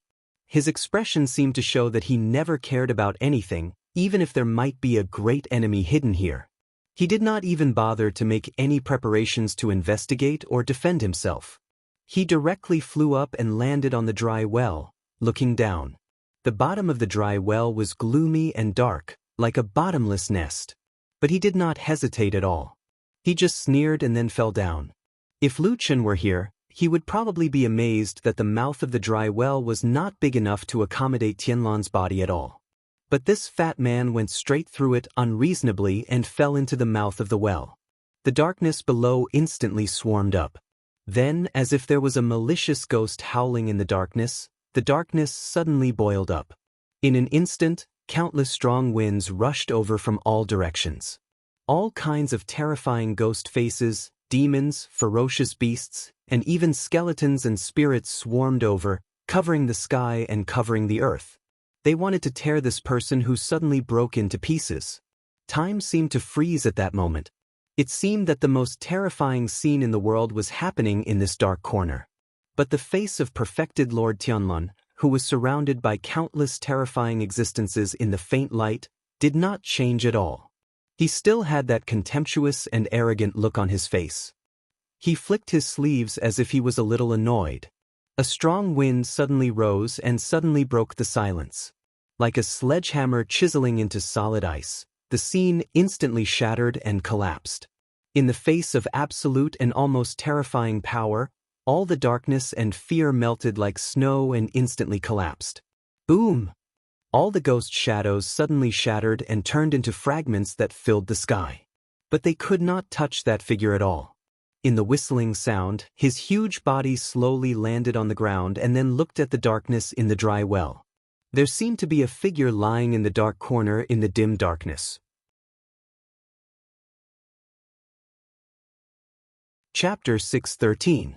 There was an ancient religion that once left behind a very widespread saying, "All fear and dread is like an illusion, or an illusion." It was hard to say whether this saying was right or wrong, but the wisdom of the sages had been passed down for thousands of years, so there was probably some truth to it. If one cultivated the mind and used one's own heart as the foundation, viewing all things in the world as an illusion, perhaps one would be able to ignore all disturbances and see one's true heart when one cultivated to the highest realm. At that level, regardless of whether one's cultivation was profound or if one numbed oneself, the effect would be about the same. Perfected Lord Tianlan's skills were profound and his knowledge was unfathomable. Of course, he knew a thing or two about this ancient doctrine. However, he had always scoffed at it. Moreover, his cultivation method was the pinnacle of worldly affairs, which was the complete opposite of this school of thought which focused on worldly affairs. He didn't even believe in karma and retribution, believing that everything in the world was under his control. What retribution in the next life? What cycle of reincarnation? In his eyes, all of them were illusions. Only great power was fundamental, and only this life and this world was the only one. Since ancient times, countless legends of gods had been passed down in the human world, but had they ever seen one in thousands of years? Where were the gods, demons, immortals, and Buddhas of the heavens? There was a blue sky above and a thick earth below. No matter how many tragic things happened, they would probably pass quietly like flowing water and floating clouds, not leaving many traces. He stared at the black shadow, his heart suddenly filled with a rare feeling. He put his hands behind his back and looked down at the man. He actually recalled the path he had walked for most of his life. He then smiled without the slightest bit of regret. The shadow in the darkness trembled slightly, like a person on the verge of death subconsciously twitching. Perfected Lord Tianlan looked at him with a calm expression and said, "We meet again." His deep voice echoed in the dark dry well, deep and vaguely carrying a strange power, causing the shadow to tremble again. Then, a strange red light suddenly flashed in the darkness, like the angry eyes of a fierce beast about to bleed. However, Perfected Lord Tianlan didn't care about it at all. He seemed to always be high and mighty, and nothing could affect his mind, not even his basic emotions. He even took a few steps forward and stood beside the human silhouette in the darkness. He touched the body of the black figure with his foot. The figure turned over and rolled on the ground. Supreme Lord Tianlan let out a sigh and casually sat down on the ground. He no longer looked at the black shadow but raised his head to look at the sky above the dry well. The red and mournful light of the blood moon flickered above the small well. Looking from here, it seemed that the whole world outside was blood red. "Are you going to die?" He opened his mouth and said, "Although this is your original fate, I'm still quite surprised. You've been pestering me with all your might for so many years, yet you've actually fallen into the hands of these young people at such an old age. I'm very surprised." But roar, in the darkness beside Perfected Lord Tianlan, the figure flipped over and seemed to struggle on the ground for a few times, uttering vague sounds that were filled with deep-rooted hatred and anger. His gaze was like a blade in the darkness, filled with vicious curses as he glared at Perfected Lord Tianlan. Retracting his gaze, Perfected Lord Tianlan turned to look at him. "Seems like you've woken up? That's good too. At least you'll know when you die." He smiled and said, "I know what you want to say. Do you want to know what's going on with the child I snatched away from you back then?" A low and hoarse howl came from the darkness. It was as if the pain and hatred accumulated over countless years had erupted at this moment. However, this was meaningless to Perfected Lord Tianlan. He didn't even bat an eyelid. He looked like a god without any human emotions, looking down at the pain of the people indifferently. He opened his mouth and said, "Have you been telling yourself all these years that you'll just pretend that you don't have that child? Perhaps one day, I'll directly kill that child? So, as long as you take revenge on me and think of a way to kill me, it'll be considered revenge?" The black figure fell silent. Perfected Lord Tianlan smiled and said, "Look, everyone is like this. I can always see through your thoughts. You all think that things will get better and that things might be as you wish. However, you probably understand me a little, don't you?" He lowered his head and his voice seemed to have become softer. "But in the depths of your heart, is there a voice telling you that I won't do that? How could someone like me do something so superficial? I'll definitely set up a backup plan and teach that child a good lesson. I'll make you suffer the most terrifying pain in the world. That's my way of doing things, right?" Roar. A series of roars suddenly rang out. The black figure trembled all over as if he was about to pounce on Perfected Lord Tianlan. He was already extremely furious. However, Perfected Lord Tianlan shook his head and said, "Stop pretending. I won't tell you. You'll always have to fantasize like this. Imagine how much pain that child has suffered under my hands. Imagine what kind of hell and torment he might be going through right now. There are countless miserable things in this world. Sorrow, pain, torture, and madness. You can't help but wonder if they'll happen to him. Perfected Lord Tianlan's voice reverberated in the dry well like the judgment of a god. The black figure quietened down. He slowly lowered his head and no longer made a sound. Perfected Lord Tianlan stood up and took a few steps outside. At this moment, the blood moon above his head suddenly lit up. It was as if the light had suddenly become several times brighter. For a moment, the blood-colored light actually shone down on the dry well, dispersing the surrounding darkness. It formed a strange light beam that shone on his body. It looked as if the light had descended from the sky and enveloped his body. Perfected Lord Tianlan stopped and looked up. His expression was still rather calm. He only frowned slightly as if he was a little surprised but not worried. However, when the blood-colored light shone into the depths of his eyes, the bald Perfected Lord's body suddenly trembled. Then, a look of confusion slowly appeared on his face. At this moment, a shrill howl suddenly rang out in the darkness of the dry well. Countless ghosts and spirits that had long dissipated appeared again and pounced on Perfected Lord Tianlan from all directions. Among the thousands of mournful shadows, one particularly resolute figure charged over with an aura of death, wanting to perish together with this person. Perfected Lord Tianlan's eyes suddenly seemed to be lit up with two balls of scorching golden flames, as if two suns were rising. At the same time, the blood moon in the sky that had never changed suddenly dimmed a little at this moment. In the next moment, Perfected Lord Tianlan's body shone brightly like a blazing sun. He looked down at the weak darkness and pitiful ants in disdain. Majestic and invincible, he spread out in all directions.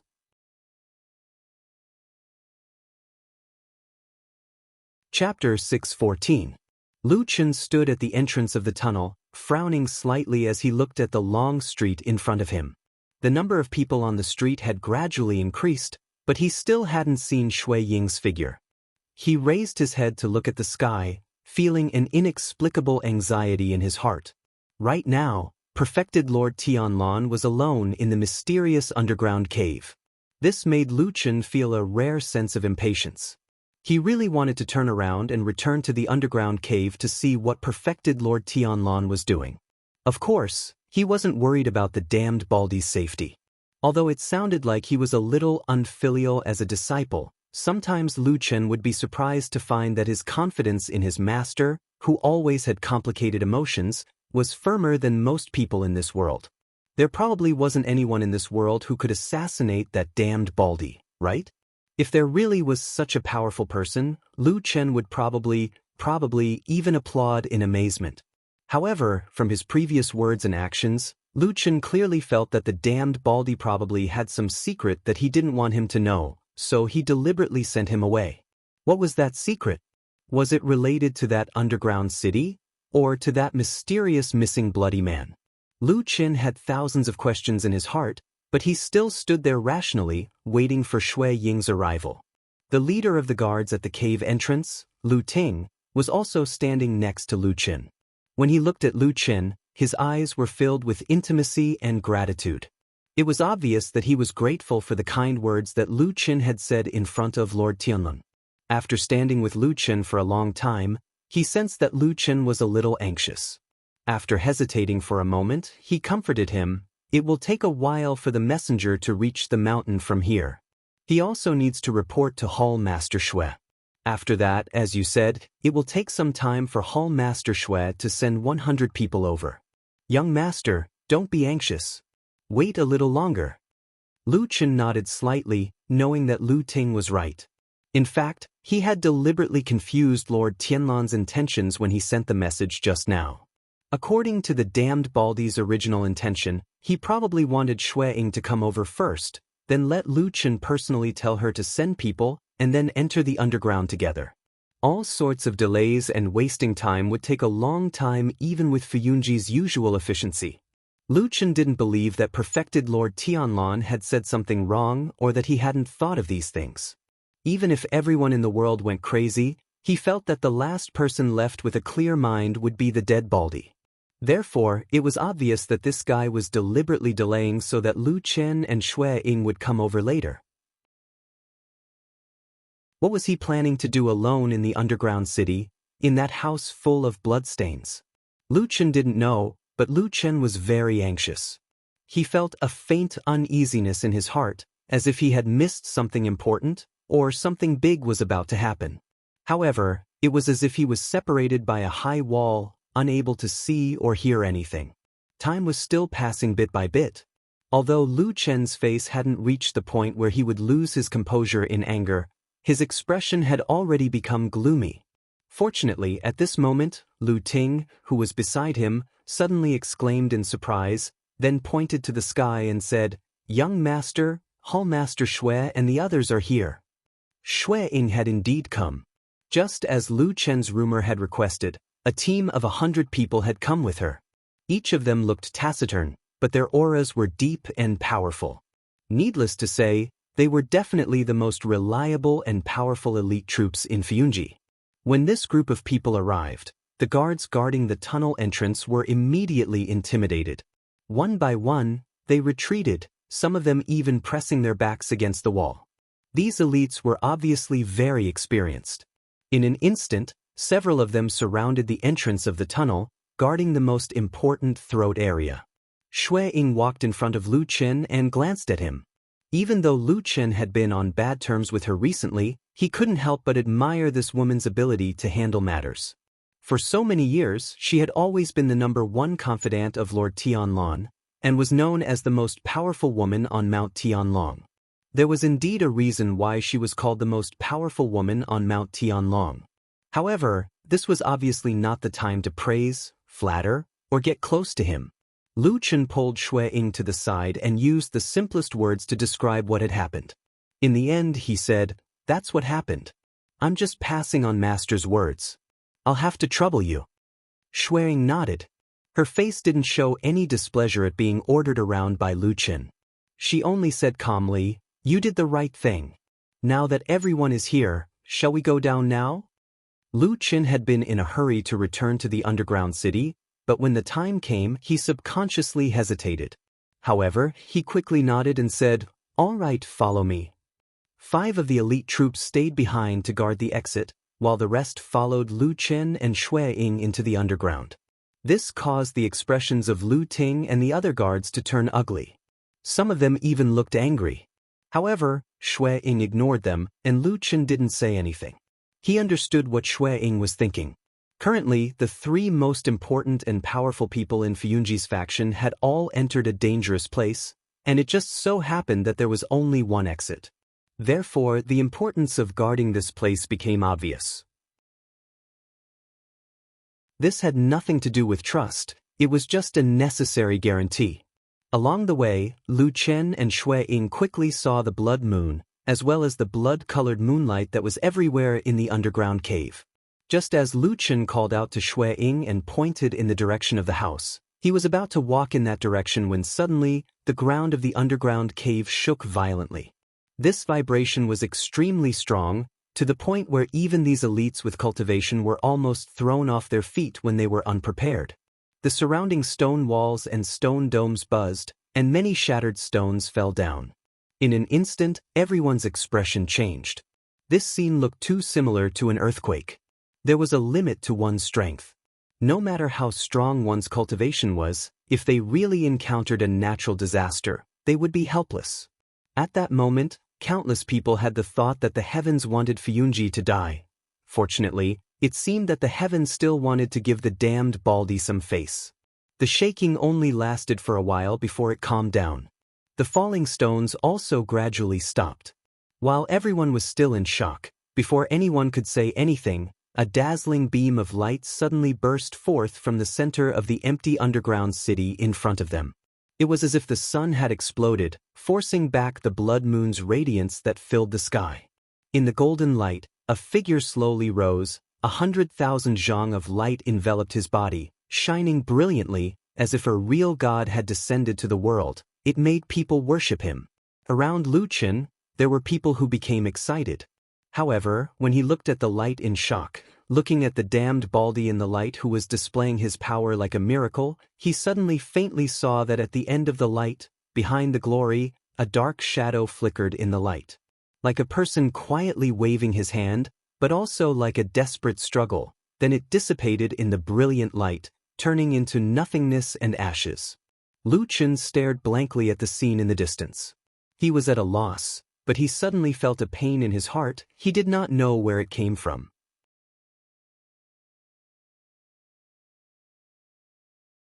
Chapter 6:15.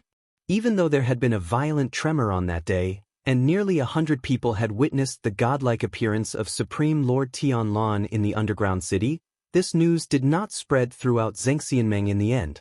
This was not an easy task for Zhengxianmeng, which was already like a sieve, because both Supreme Lord Tianlan and Shui Ying had given the order to keep it a secret after the incident.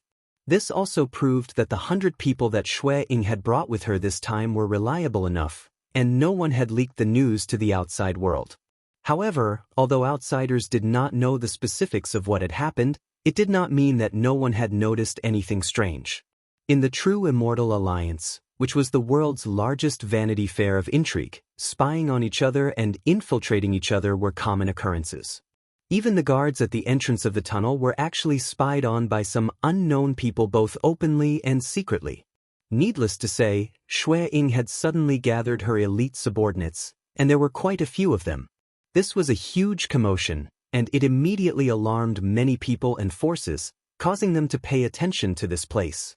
After all, Fuyunji was currently the most powerful hall in the limelight, and it was the place that all the major forces valued the most. What was Fuyunji doing? What were they doing underground? Within a day, this question had become the question in the hearts of many forces and leaders in Zhengxianmeng. Probing and investigations regarding this matter had also begun without batting an eyelid.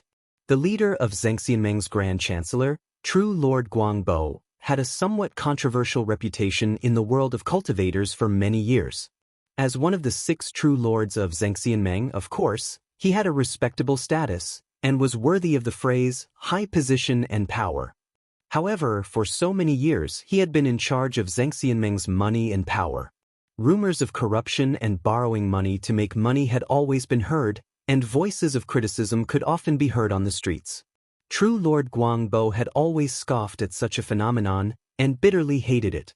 He claimed that he had worked his heart out for Zhengxianmeng, used the great hopes of the world to prosper the Raising Immortals Union, supported the weak, rewarded the heroes, and made great contributions to the growth of Zhengxianmeng. He even said that without him, Zhengxianmeng would not have been able to develop to such a strong state today. Not to mention that without his strong financial support, probably Zhengxianmeng and Fuyunji would not have been able to completely defeat the remnants of the evil cult. When such a great credit was put on his head, True Lord Guangbo did not feel embarrassed or hesitated at all. At his level, he had everything, so what did it matter to chase after a little fame? But recently, True Lord Guangbo found that he seemed to have thought wrong before. He felt that he did not have enough fame and fortune. The title and reputation of the most powerful person in the world, the most powerful person in the Immortals Union, did not belong to him, but to Tianlan, who always wore a big bald head. There were so many treasures, gold and silver. Didn't it say that the wealth of the major sects in Zhengxianmeng should be managed by the Grand Chancellor? Why did all the major sects, especially Fuyunji, dare to seize so much? They despised the golden rules set by Zhengxianmeng that year. They were all ambitious and treacherous officials. If I don't come out to uphold justice, won't it be like a long night without light? Why does the world look a bit chaotic? Perfected Lord Guangbo suppressed the surging and scorching thoughts in his mind, took a sip of tea, and said to Perfected Lord Guyu. The two of them were drinking tea in a secluded garden behind the Starry Hall. There was no one in the garden, and True Lord Guangbo had deliberately hidden his tracks and came here quietly. True Lord Guyu looked at him and poured another cup of immortal tea for him, then smiled and said, "Why, Brother Guangbo cares about the world so much. Did you see any injustice again?" There are many injustices in the world. Immortal Guangbo said to him bluntly, let's talk about the last time we met with old man Taihu. I should have been the leader. After all, I was the one who organized everyone to do this big thing, but the two of you pushed me aside. It's really sad. True Lord Guyu nodded with a smile and said, speaking of this, I still admire Brother Guangbo very much. It's great that you can look at the big picture. True Lord Guangbo sneered and said, what big picture? Don't say such things in front of us. The reason why I temporarily endured it that day was because of the look you gave me at the end. Today, I'm here to hear what you have to say about me. If it's really the same old nonsense, don't blame me for turning against you. True Lord Guyu nodded and seemed to have no intention of beating around the bush. He said directly, okay, Brother Guangbo is a straightforward person, then I'll be straightforward.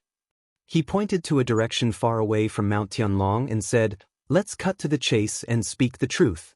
Based on the current strength of the Fuyun office and Tianlong, do you, me, Taihu, as well as the Golden Dragon and Drifting Cloud clans have the capability to contend against them?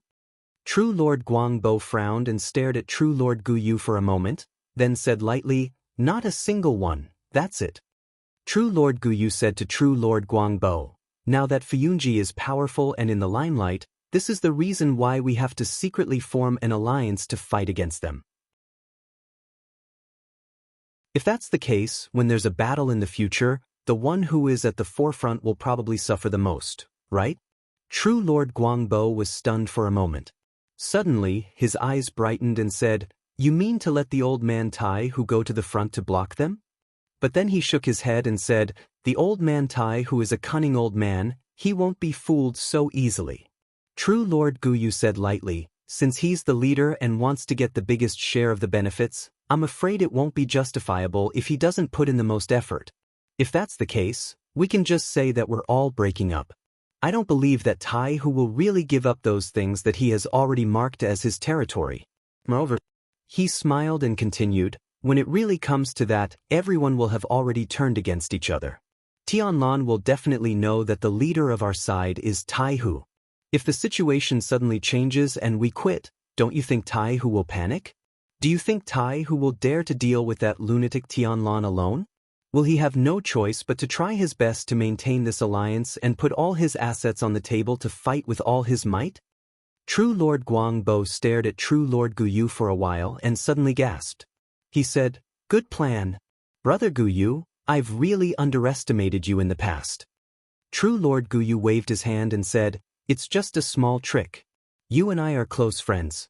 All these years, the Grand Chancellor has taken good care of the Star Hall. That's why I'm telling you these things. I hope you won't blame me, Brother Guangbo. True Lord Guangbo laughed and said, not at all. We'll do as Brother Guyu says. After that, he pondered for a moment as if he suddenly thought of something. He then said, oh yes, speaking of this, I wonder if you also felt the movement at the foot of Sky Dragon Mountain? It should be caused by Tianlong, right?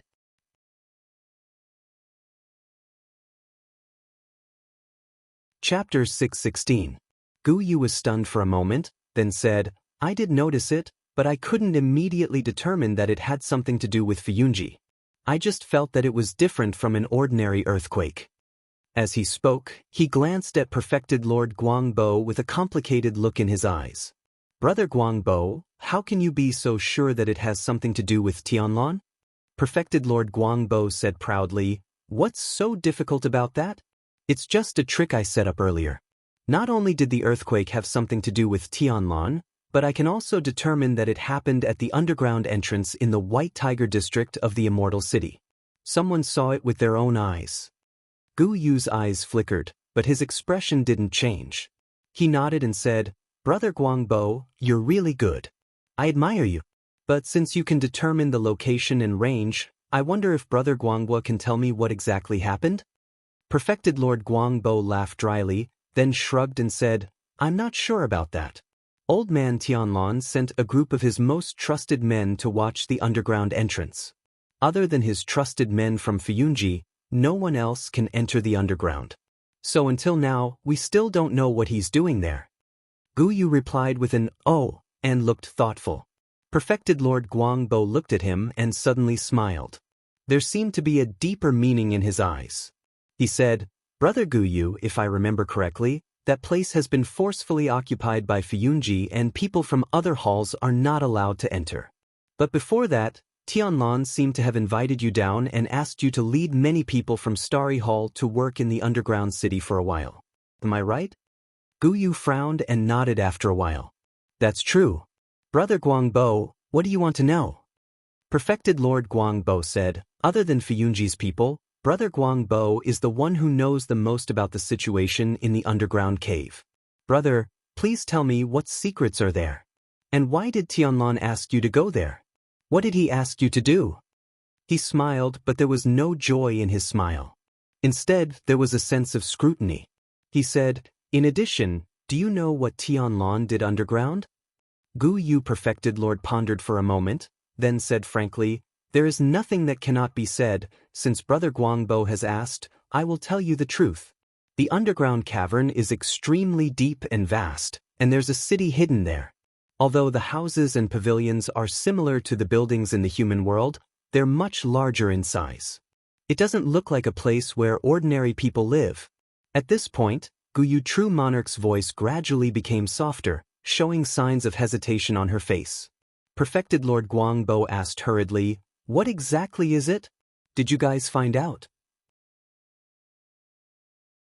Supreme Guyu shook her head and said, "We can't find out, but when I was chatting with Tianlan in the underground city that day, I heard him say that he guessed that it might be the underground city of the demon clan in the past.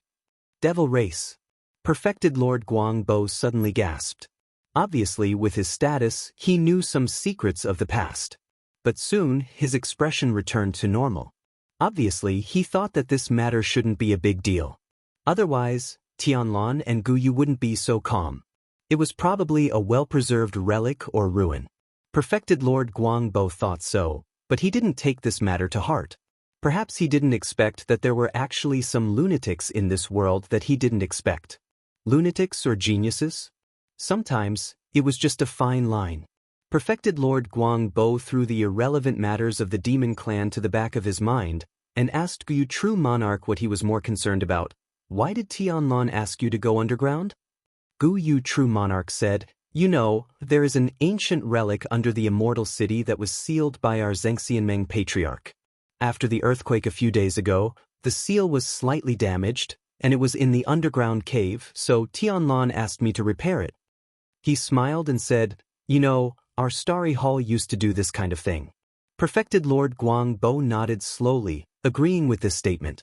After frowning and thinking for a while, he asked again, "If that's the case, in Brother Guyu's opinion, what happened underground not long ago? Could it be that Tianlan did something down there?" Guyu True Monarch was silent for a moment, then said, "I really don't know. You know, there was some discord between me and Tianlan a few days ago.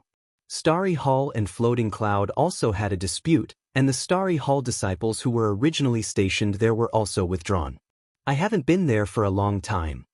Perfected Lord Guangbo replied with a and rolled his eyes.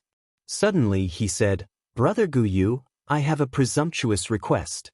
Please don't take offense." Guyu True Monarch's heart skipped a beat and he said, "Please say it." Perfected Lord Guangbo said, "I still need to trouble you to make a trip down there, in the name of repairing or re-examining the seal, to see what happened underground. With your identity and this excuse, I don't think those people in Fuyunji would dare to stop you." Suddenly, a strange expression flashed across Perfected Lord Guangbo's face, and he looked at Perfected Lord Guangbo. Perfected Lord Guangbo sighed, stood up, and cupped his hands. He said, "This is an important matter, and we have to be cautious. Although this matter will affect Brother Guyu's reputation, for the sake of our alliance, please make a trip. It's best if there are no more accidents." Perfected Lord Guangbo stared at him for a long time, and in the end he suddenly smiled bitterly, and there seemed to be an indescribable expression on his face. In the end, he nodded and said, "I understand. Since Brother Guangbo has said so, I won't refuse. I'll make this trip." Perfected Lord Guangbo was overjoyed and said with a smile, "Thank you, thank you." After coming out of the underground city, The people in Fuyunji quickly dispersed. After Shui Ying asked for perfected Lord Tianlan's instructions, she also left with her people. Although it seemed that they had made a wasted trip, no one had any complaints. Everyone knew that perfected Lord Tianlan must be doing something extremely important. What kind of big event could it be? No one in Fuyunji, including Shui Ying, asked any questions. If perfected Lord Tianlan didn't say anything, it meant that they didn't need to know. After so many years, they were already used to this. However, there was another person in the crowd who wasn't so numb. He was full of doubts and curiosity about what happened when perfected Lord Tianlan was alone underground. He really wanted to know what had happened. He was Lu Qin. Actually, when he walked into the main hall of Kunlun, Lu Qin also had some doubts. He didn't understand the unusually strong emotional impulse he had this time, but no matter what, he still wanted to ask that damn Baldy what had happened in that light. After all, he and Tianlan came here together, so he felt that he should know something. When he walked into the hall, he saw perfected Lord Tianlan sitting on his lotus throne, which was rarely seen. Even from such a distance, he could feel that the person on the throne was staring at him with bright eyes, as if waiting for something.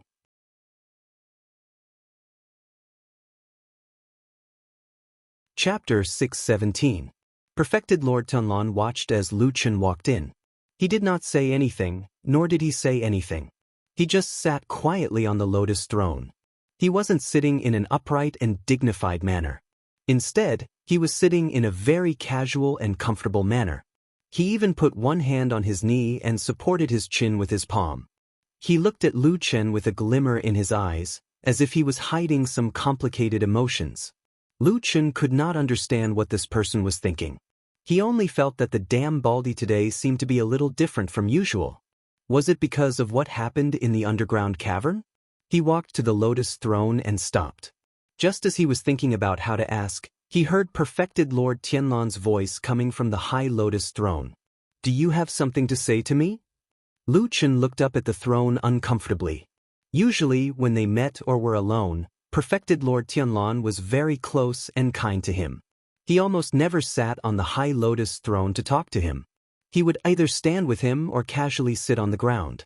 But this time, with the high lotus throne between them, it was as if there was a chasm between the two of them. They became a little estranged.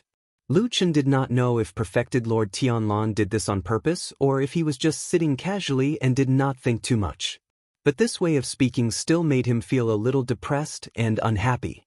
However, when this thought flashed through his mind, Lu Qin was suddenly shocked. At that moment, he suddenly reflected on himself.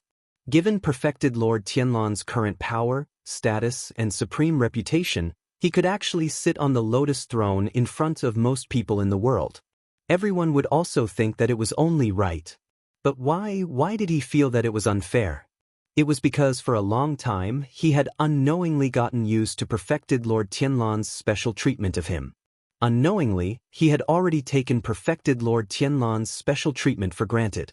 However, if some things were seen through, a cold, naked truth would still be revealed from his dazzling appearance.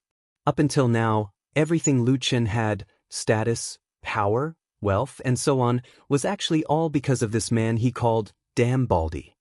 Without perfected Lord Tianlan, who would acknowledge a shadow like him? Shui? Or Fuyunji's arrogant soldiers and valiant generals? He had always prided himself on being calm, but he had unknowingly stepped on the edge of a cliff. Lu Qin stood there quietly. Under his clothes, he was covered in cold sweat. Perfected Lord Tianlan was still sitting on the throne on the high platform.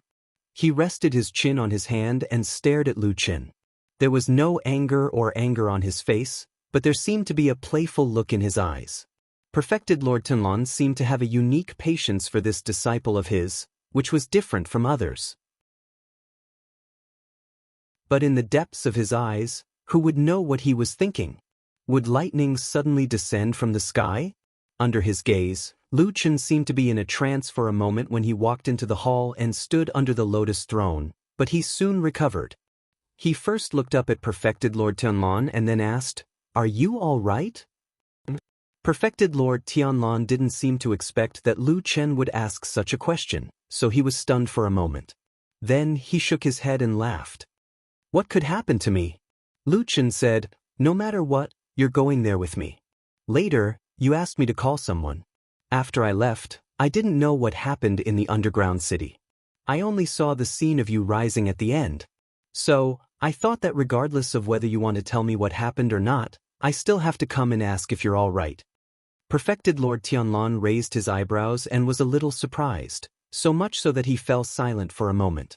Then, his body moved slightly and his unusually tall and burly body suddenly disappeared from the lotus throne. In the next moment, he appeared on the ground like a ghost, standing not far from Lu Chen. Lu Chen looked up at him with a calm expression. However, his hands subconsciously clenched a little tighter under his sleeves. Perfected Lord Tianlan stared at Lu Chen for a moment and said with a smile, I almost thought that I heard wrongly just now. It seems like you're actually showing concern for me? I've never seen you like this before. What's wrong with you today? Lu Chen thought for a moment and said, no matter what, I've bowed to you and acknowledged you as my master. You were the one who raised me since I was young. So, after thinking about it these days, I feel that I should be more respectful to you. Perfected Lord Tianlan seemed to be especially surprised and could not help but laugh. His eyes flickered as he said to Lu Chen with a smile, I'm surprised that you would think that way. I thought that you would only call me a damn baldy in your heart and still have some resentment towards me. Lu Chen fell silent and did not say anything. Perfected Lord Tianlan chuckled. When he realized that he did not get a response from Lu Chen, his expression changed slightly and he quietened down as well. The surrounding atmosphere instantly turned from relaxed to somewhat solemn. He frowned and looked at Lu Chen with some changes in his expression. There seemed to be some joy and some fear. After a while, Lu Chen said slowly, after the Battle of the Barren Valley, I stayed in Qingshatang village for 10 years. I suffered a lot during that time. I'm sure you know how I was, right? Perfected Lord Tianlan replied with a and placed his hands behind his back. He looked at Lu Chen and waited for him to continue. Lu Chen did not make him wait for too long and said with an extremely calm expression, those years were torturous for me and I was hovering between life and death every day. Since I didn't see you coming over, I naturally had some resentment towards you. It's just that after so many years, I gradually understood why you had no choice back then. At this point, he suddenly frowned and stopped talking as a look of displeasure flashed across his face. Perfected Lord Tianlan was listening attentively. He could not help but feel a little surprised when he suddenly stopped and even had a change in expression. What else? Why did you stop? However, Lu Chen seemed to be a little annoyed all of a sudden and turned hostile. No, he rolled his eyes and said angrily while waving his hand, say my A**. I'm not going to say any more. This is the kind of person I am. You can do whatever you want. In any case, you can do whatever you want. Are you all right? If not, I'm leaving. After being contradicted by Lu Chen, Perfected Lord Tianlan did not know why, but when he looked at Lu Chen's expression, his gaze softened a little as if he recalled the feeling of holding the small hand of the child whom he had just taken away from him many years ago.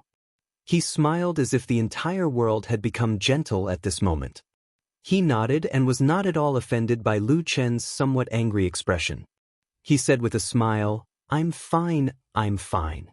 He walked over and patted Lu Chen's shoulder. He said with a smile, actually, I just did a small thing down there. I just killed a person. It's not worth mentioning. Lu Chen's body shook and he said in astonishment, killed someone?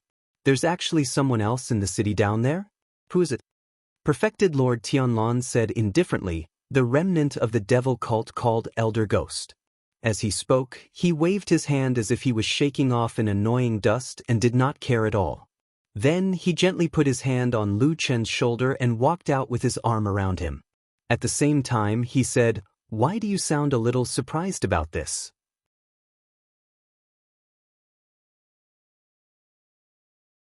Chapter 6:18. You killed Elder Gue?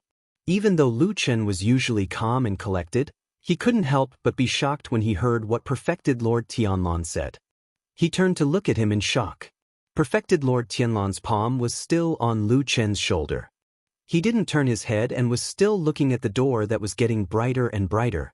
His eyes narrowed slightly and his smile was warm but deep.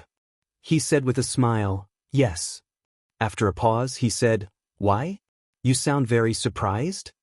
Lu Chen felt a little unaccustomed to perfected Lord Tianlan putting his hand on his shoulder. In the past, even when he was still a child, perfected Lord Tianlan had never acted so intimately with him. However, he was not stupid enough to fling that hand away. Perhaps in his heart, he more or less felt a little bit of this person's love for him. However, that palm was warm, thick and wide. Although it wasn't a mountain, it gave people the illusion that a mountain was pressing down on them. It was as if they would be crushed to pieces in the next moment. Lu Chen thought that this was probably because when one's cultivation was too high and his strength was too strong, he would inadvertently give people a strong pressure? Or maybe it was because his habit of being a shadow was too strong. Anyone who got a little closer to him would make him feel threatened. Lu Chen shook his head slightly, shook off the boundless sense of danger in his mind, sighed and said, "We've been chasing that guy for so many years, but we've never caught him.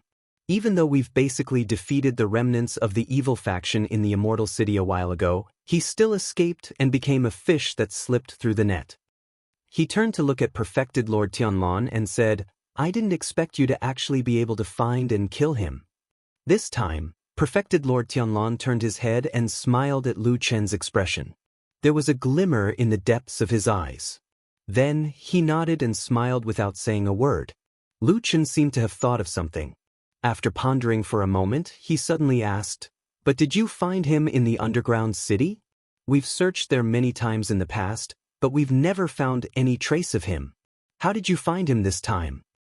His expression suddenly changed slightly and he asked in a low voice, "Is it related to the matter with White Lotus?"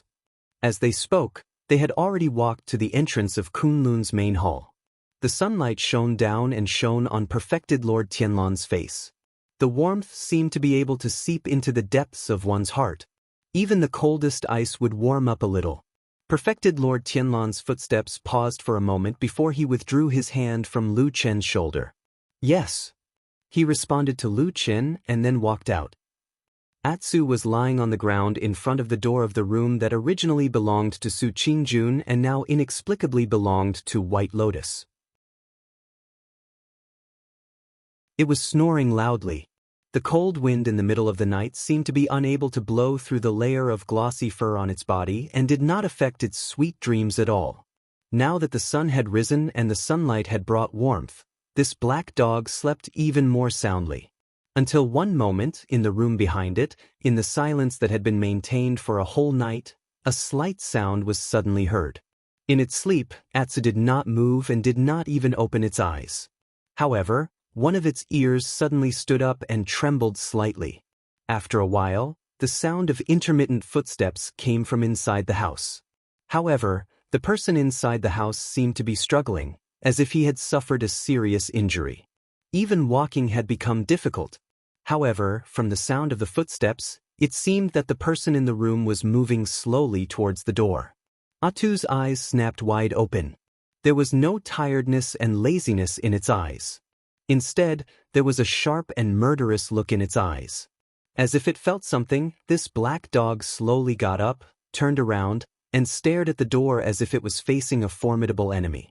But soon, Atsu suddenly sniffed again, as if its extremely sensitive sense of smell played a role at this moment, and it smelled something again. This smell was undoubtedly familiar to Atsu.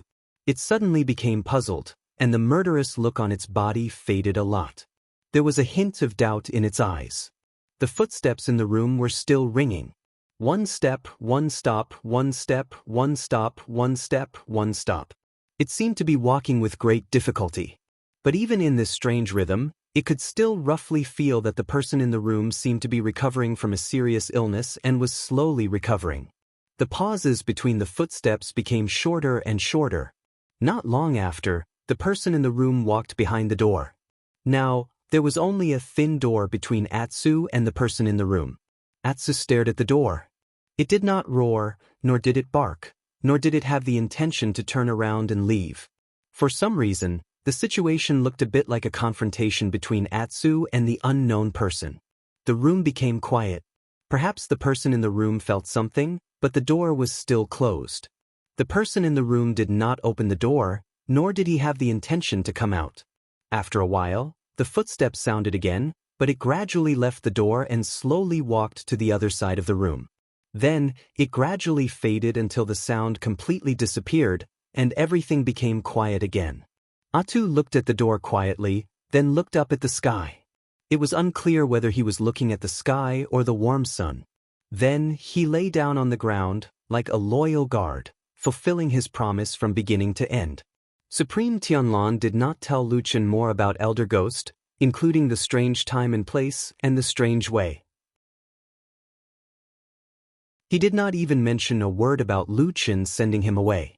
Of course, Lu Chen was not very satisfied with this, but the person standing in front of him was the most powerful person in the world, a deity transformation stage perfected cultivator who stood at the peak of the human cultivation world, so he could do and say whatever he wanted, and no one could force him to do so. Although Lu Chen was not convinced, he still accepted this result. Fortunately, his original intention of coming here this time was more or less answered by Supreme Tianlan, so he did not gain nothing. In addition, he seemed to vaguely feel that in this rare master-disciple relationship of theirs, their relationship had probably become a little better? Or in other words, perfected Lord Tianlan would more or less trust him. Lu Chen could not say whether he was happy or sad about this, but he could only accept it. But before leaving, he still found a chance to say to Supreme Tianlan, "By the way, there's something I've wanted to discuss with you for a long time. Let's talk about it by the way today." Supreme Tianlan said, "What is it?" "I'm going to find Supreme Jianghu and help someone pass a message to him." Lu Chen smiled bitterly and said, "I know your relationship is not very good, and the atmosphere in the Immortal Allies is a little subtle recently, so I haven't gone there. I want to see if I can delay it until a good time. But now I feel that it has been delayed for too long, so I want to inform you. Do you think it's convenient?" Perfected Lord Tianlan glanced at him with a calm expression. "Who are you passing a message for?" "There are not many people in this world who are qualified to pass a message to a perfected cultivator of the deity realm." "Oh, actually, it's not a human but a wolf," Lu Chen said honestly.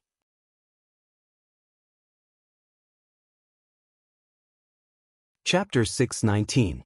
Yes, the heavenly wolf on the Great Snow Mountain was very likely to be the father of the stupid dog of Atsu.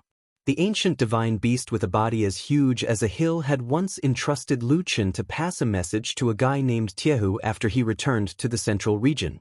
Of course, there were not many people named Jianghu in the world. As long as one was not a fool or a moron, he or she would probably know the word taboo. For example, after Baldi became famous all over the world, there would not be many children named Tianlan. On the contrary, if someone had the word Tianlan in their name, in order to avoid trouble, they would often change their name.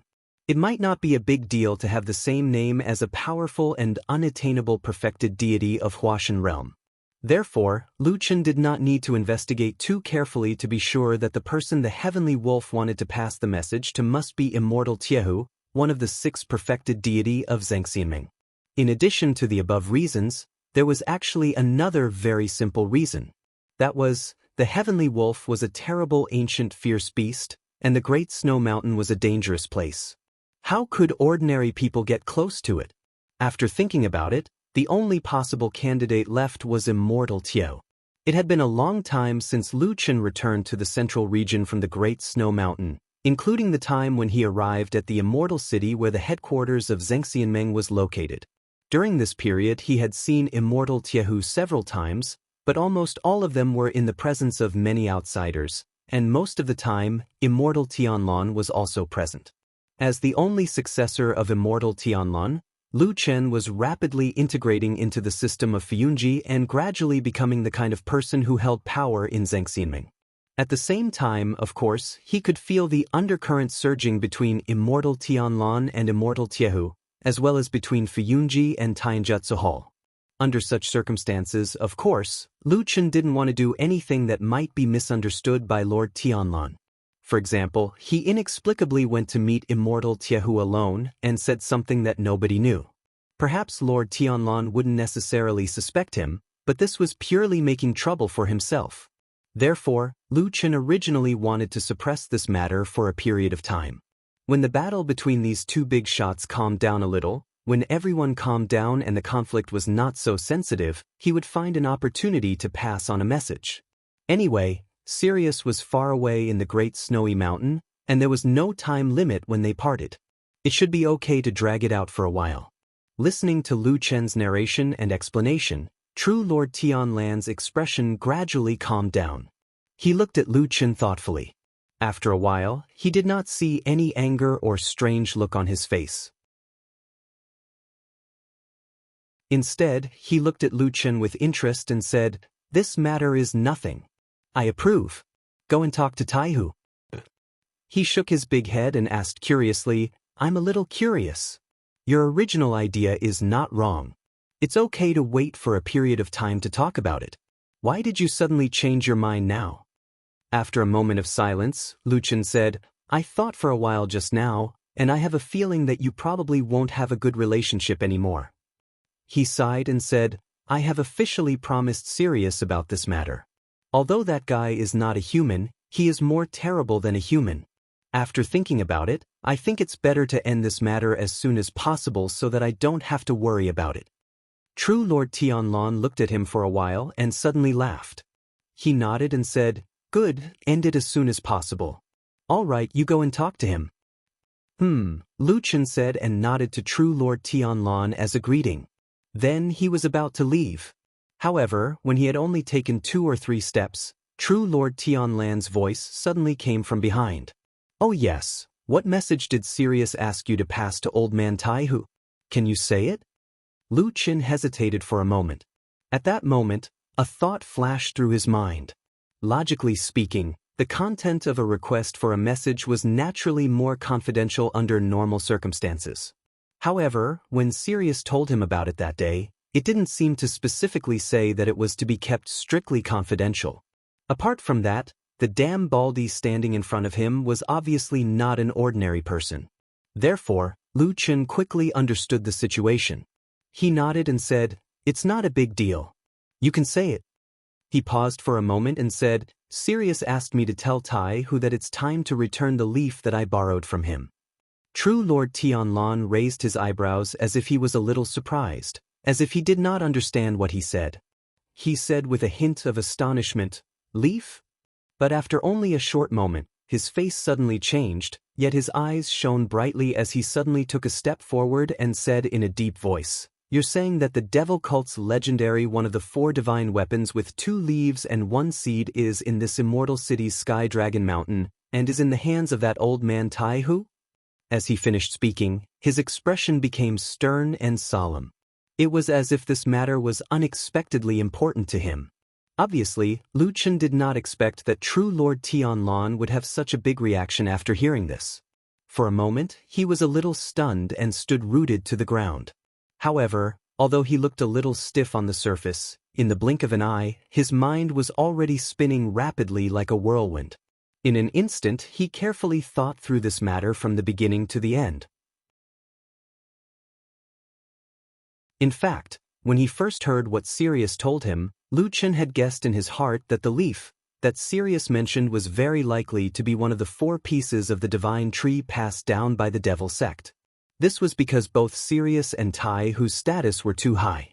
Other than the legendary leaf of the divine tree, he could not think of any other leaf in this world that was worthy for them to specially discuss about debt collection.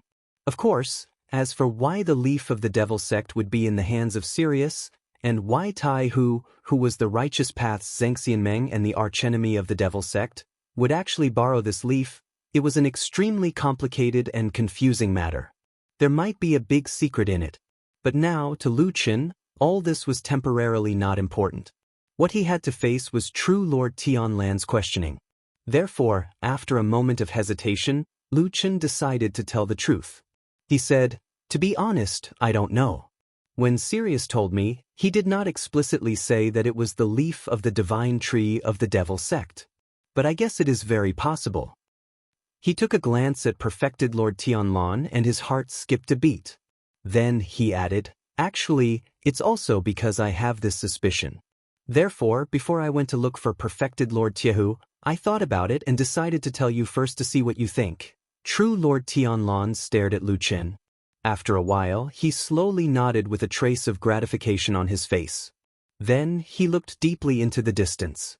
Lu Chen looked over and found that it was in the direction of the Heavenly Law Hall. After a while, he heard True Lord Tianlan said indifferently, "You'd better go over and say the same thing to the old man Tai Hu.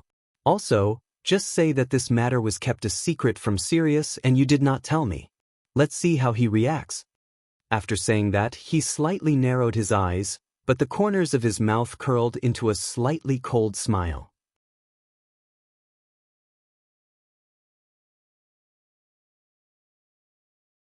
Chapter 620. Lu Chen left the main hall of Kunlun, but he didn't rush to the Heavenly Law Hall immediately. Instead, he went to the house where White Lotus was after thinking for a while. From afar, Lu Chen saw the black dog lying at the door. It seemed that it was still doing its duty after a night of waiting. Lu Chen smiled and walked over to pat its head.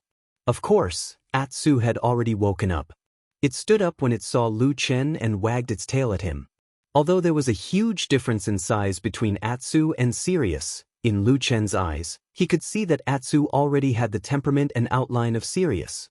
When Lu Chen thought that Atsu, which had been by his side all these years, might become a terrifying beast that could summon wind and rain and look down on the world like Sirius, Lu Chen couldn't help but feel that it was unreal.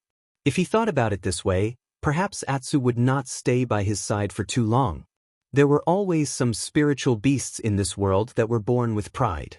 Perhaps they would linger because of their feelings, but they would never succumb and become slaves. Perhaps it would be time for Atsu to leave when it was strong enough. Lu Chen smiled. Although there was a little regret in his heart, he wasn't sad or disappointed. He stretched out his hand and patted Atsu's neck. He said with a smile, "You've worked hard." Atsu looked up at Lu Chen. It seemed to have sensed Lu Chen's feelings. Its eyes were very gentle, and it even took the initiative to rub its head against Lu Chen's arm. At that moment, their minds seemed to be faintly connected. After a while, Lu Chen patted Atsu's head and stood up straight. He turned his gaze to the door behind Atsu. Yesterday, when he left White Lotus here, he did not take good care of White Lotus's injuries. The condition of the girl's body was too strange. Since Supreme Tianlan was unwilling to help, Lu Chen did not have a good idea. He could only use the power of black fire to try to limit and soothe the violent spiritual power. Needless to say, this risky method actually worked in the end. White Lotus's condition was slightly stabilized, but it was still far from a full recovery. It was just that the inexplicable spiritual power in her body seemed to have weakened, and Lu Chen himself didn't know when White Lotus's condition would worsen again. At the very least, he knew in his heart that there was a huge problem with that girl. Perhaps, if this matter really went according to Supreme Tianlan's plan, it would be better for everyone to ignore it and let White Lotus die in silence. Lu Chen shook his head slightly, pushed the door open, and walked in. Behind him, Black Dog looked a little gloomy. It stared at the dark room that Lu Chen walked into. It had one foot in the doorstep, but for some reason, it did not move forward.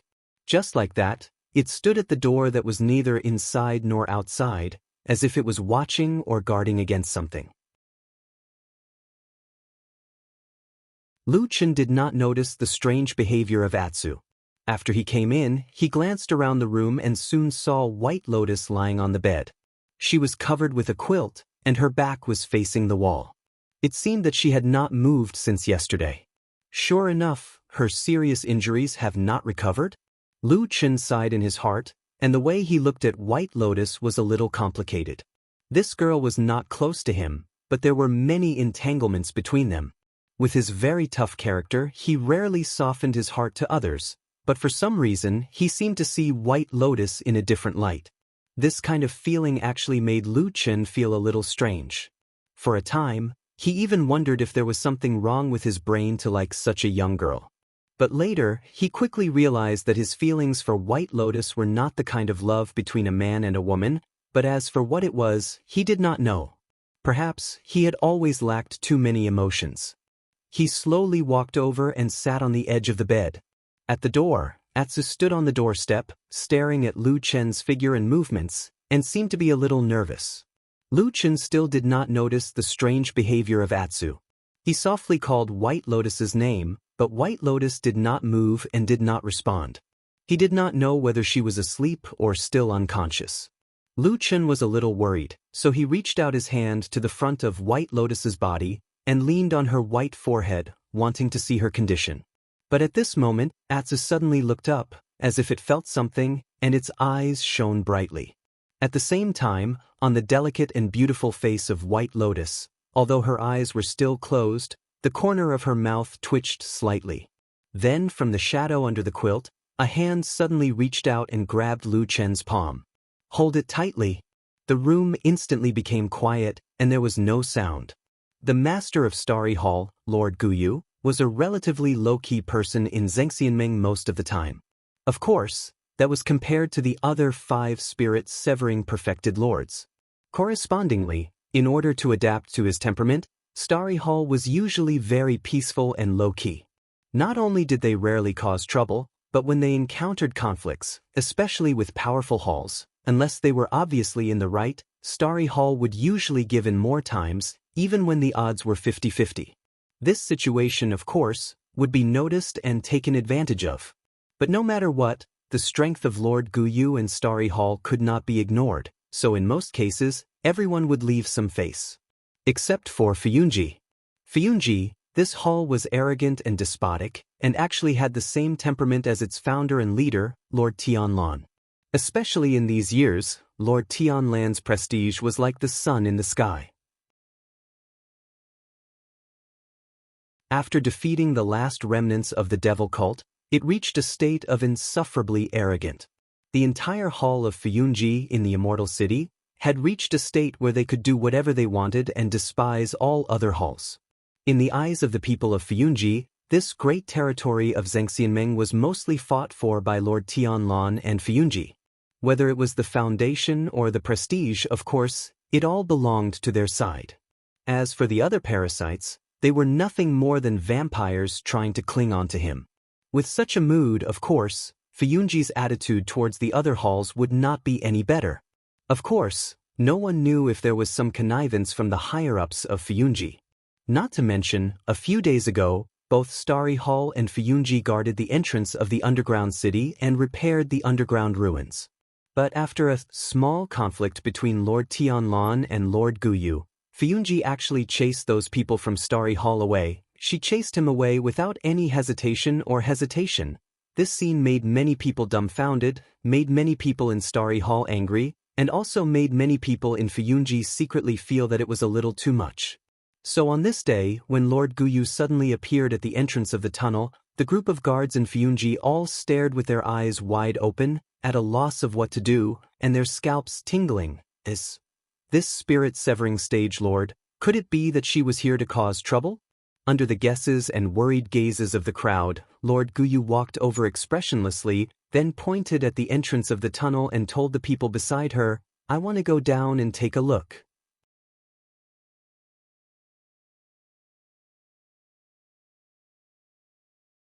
Chapter 621. The guards at the entrance of the underground city were still led by Lu Ting. Lu Ting himself was also standing in front of the crowd. Looking at the approaching Guyu Lord, his heart was in turmoil.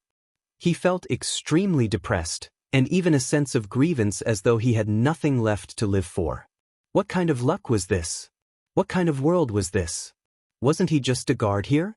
There were countless people like him in the whole of Immortal City and Zhengxianmeng, but why did it seem like he was the unluckiest? The person walking over was not an ordinary person, but an unreachable demigod perfected lord. Even though this perfected lord and his starry hall were relatively low-key, he was still an existence that cultivators like Lu Ting could only look up to. To put it bluntly, if he angered this Guyu perfected lord, she could just find an excuse to kill him with one slap. It would be difficult for Fuyunji to avenge Lu Ting. What could they do to a demigod perfected lord? To deal with a demigod perfected lord, the whole of Fuyunji would have to go all out, or they could directly get rid of someone like perfected Lord Tianlan. Only then would they be able to seek justice for a small fry like Lu Ting. But was it worth it to do so? Even though everyone in the world said that all living things were equal, but in this Middle Earth, there were still differences in the lives of people. Of course, Those who could reach the level of a soul formation perfected lord were all peerless talents. Not only did they have extremely high cultivation levels, but they also had their own poise when interacting with others. Normally, they wouldn't hold a grudge against insignificant figures. But what if Lu Ting didn't want to become that, if at all? He hoped that there wouldn't be any accidents at all. He loved being alive, and there were still many things he wanted to enjoy. He just had a chance to get acquainted with young Master Lu Chen, who had a bright future ahead of him. He didn't want to die at all. Lu Ting sighed in his heart. If only I could just ignore everything and run away. Lu Ting sighed. But Fuyunji had always had strict rules. Since they were stationed here, they naturally had the responsibility of guarding. Lu Ting was the leader of the guards, so he was even more duty-bound. If he slipped away, the person who wanted to kill him would be Fuyunji. In comparison, Lu Ting didn't want to go against the Fuyunji that he was in at all. He wouldn't even dare to. Thus, he braced himself and tried to put on a warm and respectful smile. He bowed to the Guyu perfected lord and said, "Greetings, my lord. I am Lu Ting, a guard from Fuyunji." True Monarch Guyu stopped and looked at Lu Ting, who was blocking her way. Lu Ting immediately felt a chill run down his spine. In that instant, he even had the illusion that the wind had suddenly become shrill, as if a huge palm was about to slap him into meat paste in the next moment. Fortunately, after calming himself down, the surroundings seemed to be as calm as before. Lu Ting sneaked a glance at his surroundings and discovered that Guyu Supreme's expression was calm and composed, without any signs of anger. However, the floating clouds division guards behind him had all silently retreated a few steps back, causing Lu Ting to stand out in front of Guyu Supreme all of a sudden, making him stand out in front of Guyu Supreme. These bastards! Lu Ting was furious. He secretly swore that if he could survive today, he would go back and teach these unreliable subordinates a lesson. He would torture them until they were half dead to vent his anger. But now was not the time to vent his anger. There was still a terrifying demigod perfected lord standing in front of him.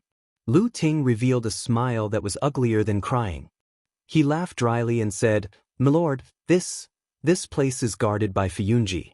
Our sect's hall leader Shui personally told us that unless it is true monarch Tianlan or herself, no one is allowed to enter the underground cave." True monarch Guyu frowned and looked at Lu Ting. As if a bucket of cold water had been poured over his head, Lu Ting felt as if his body had fallen into an ice cellar. Even his voice was slightly trembling. At this time, Lu Ting did not know if it was the strict rules of Fuyunji that were suppressing him or if he was too afraid and forgot to escape. Could it be that he was really so unlucky that he would die here today? Just as Lu Ting was letting his imagination run wild, he suddenly heard Guyu perfected monarch say with an indifferent expression, "I've gone down several times with your perfected monarch Tianlan, including a while ago when our two halls were stationed here together. Why, now you won't even let me go?" Lu Ting was first shocked, then happy. He was shocked that this true monarch seemed to be determined to go down to the underground cave. Then he was overjoyed that true monarch Guyu seemed to be in a good mood and was actually willing to be reasonable. It was good that she was willing to be reasonable. Lu Ting's spirit was lifted and his expression became even more respectful. He bowed towards true monarch Guyu and tried his best to show his obedience and respect. Then he said softly, "Reporting to my lord, this is indeed not because I have the guts to make things difficult for you, but because it is the rules set by the higher-ups. You see, with your status, it shouldn't be difficult for you to know the rules of our Fuyunji.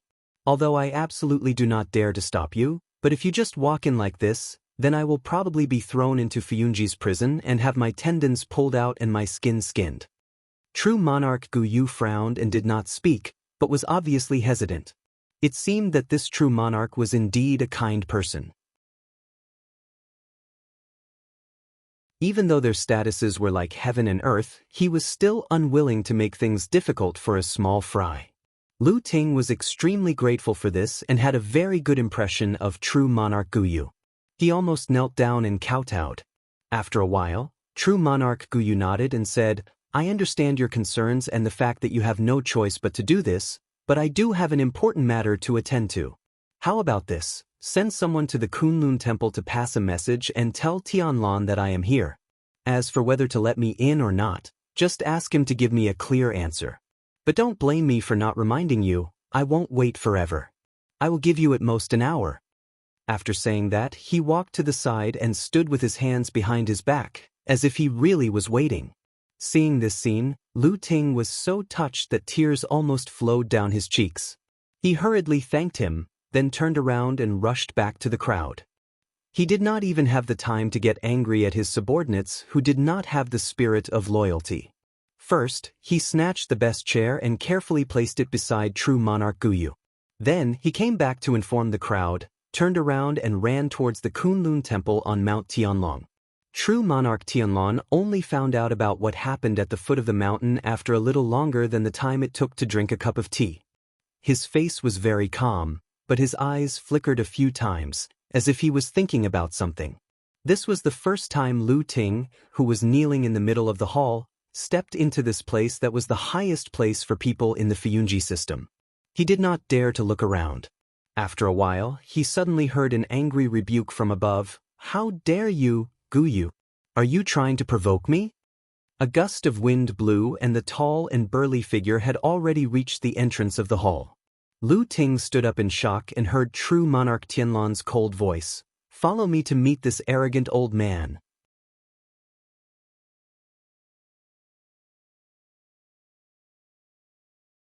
Chapter 622. The hand that grabbed Lu Chen was slender and white. Perhaps because it was too pale, there was no color of blood. One could even vaguely see the blue blood vessels inside. This palm looked very perfect. If one didn't care about the cold aura, it could be considered very beautiful. But it was very cold. That hand was very, very cold. It seemed to be a bit colder than ice. A chill passed through his skin. Lu Chen frowned. Behind him, Atsu at the door of this room growled in a low voice. It was a bit vigilant and angry. In contrast, Lu Chen didn't seem to be angry. He seemed to be more surprised. He stared at the hand that grabbed him for a moment, then lowered his head, looked at White Lotus and said, "You're awake?" White Lotus's body was on her side. It seemed that she had been lying down for a long time. A strand of beautiful hair slipped from her temple to her cheek. It was black, shiny, smooth, and had a trace of silent laziness. If it was a sunny day on an embroidered bed in a young girl's boudoir on a sunny afternoon, this might be a beautiful picture with a poetic feeling. But at this moment, in the cold surroundings, she seemed a bit haggard and lonely. White Lotus slowly opened her eyes. Her face was still a bit pale. The injuries caused by her injuries had not yet healed. The long sleep seemed to have made her a little confused. She felt unfamiliar with her surroundings. She slowly looked around and then sat up. Her eyes swept around and then fell on Lu Chen, who was sitting beside her. She lowered her head and saw that her hand was still holding Lu Chen's hand. She held it very tightly. Her nails could even be faintly seen slightly sinking into the flesh of Lu Chen's palm. Atsu slowly took 2 steps forward. Its pair of eyes stared at White Lotus. It no longer made a sound, but a pair of fangs was revealed. Even some of the hair on its neck was faintly standing up. It looked like it was going to pounce on White Lotus in the next moment. But at this moment, Lu Chen's other hand on his side gently waved at Atsu. Atsu saw this movement and then stopped. Lu Chen looked at White Lotus. His face was calm, but his eyes were not all gentle and peaceful. He seemed to be a bit complicated. He asked White Lotus, "What's wrong?" White Lotus was startled. She didn't answer immediately. Instead, she waved her arm, seemingly wanting to take her hand back. But at this moment, Lu Chen suddenly turned his hand over and instantly grabbed White Lotus's hand. He then continued to ask, "Do you feel uncomfortable?" Her hand was very cold, but his rough hand was very warm. White Lotus's arm paused for a moment as if she was thinking for a moment. Then she said in a low voice, "I'm fine." Of course, White Lotus couldn't really be fine. She was just being polite. As long as perfected Lord Tianlan didn't take action, Lu Chen basically couldn't think of anyone on Tianlong Mountain who could cure her strange injury. Of course, it might be possible for the other 5 perfected lords of the divine transformation realm, but the difficulty of making them take action would not be lower than that of perfected Lord Tianlan.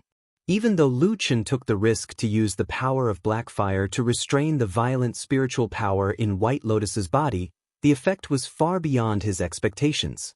Perhaps this was also the power of black fire.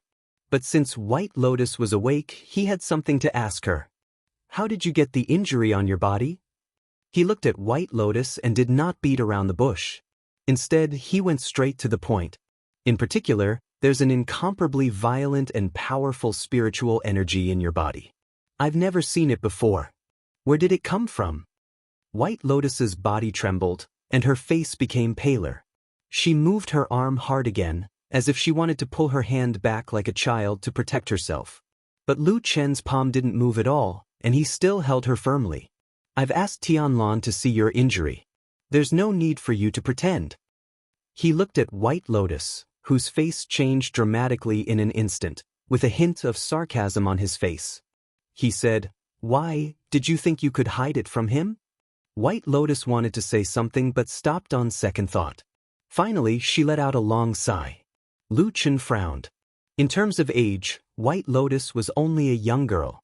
Her sigh sounded as if she had already experienced the vicissitudes of life. She sounded like an old woman without any vitality to speak of. "What happened to your injury?" he asked again.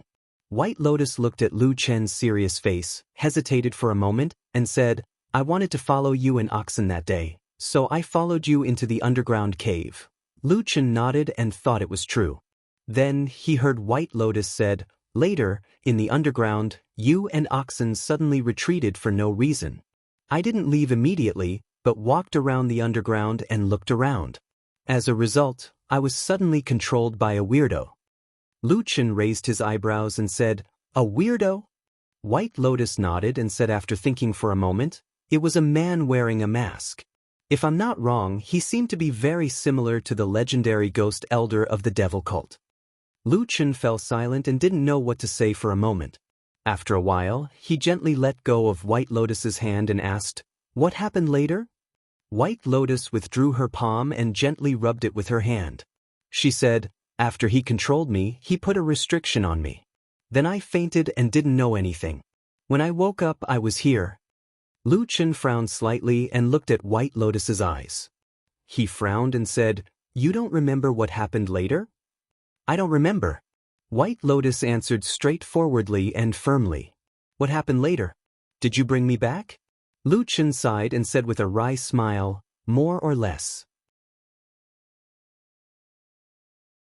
Later, Tianlan and I went underground together, and then we found something wrong with a house in the underground city. When we went over to have a look, we found you. White Lotus wanted to ask a few more questions, but at this moment, a voice suddenly came from outside the house. It was a voice both of them were familiar with. Old Ma arrived and said loudly, "Lu Chen, come quickly. Immortal Milord asked you to go to the entrance of the underground cave at the foot of the mountain immediately. He said that Immortal Guyu has gone there and there seems to be some trouble." "Immortal Guyu of Star Hall?" Lu Chen immediately stood up.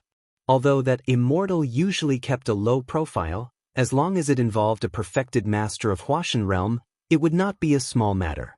Moreover, they were in the underground cave where there were endless troubles. "You take a rest first. Don't wander around and wait for me to come back." Lu Chen turned around and said to White Lotus, then strode out. Atsu stared at White Lotus and followed him out of the door. As expected, he saw Old Ma waiting outside the door. Lu Chen greeted him and walked down the mountain quickly. At the same time, he asked casually, "Why don't you go in and talk?" Old Ma shrugged and shook his body, which seemed to have gained weight recently. He said, "I don't like the atmosphere in the room. It's a little cold." Lu Chen's footsteps paused slightly, but the expression on his face didn't change much. He still walked quickly.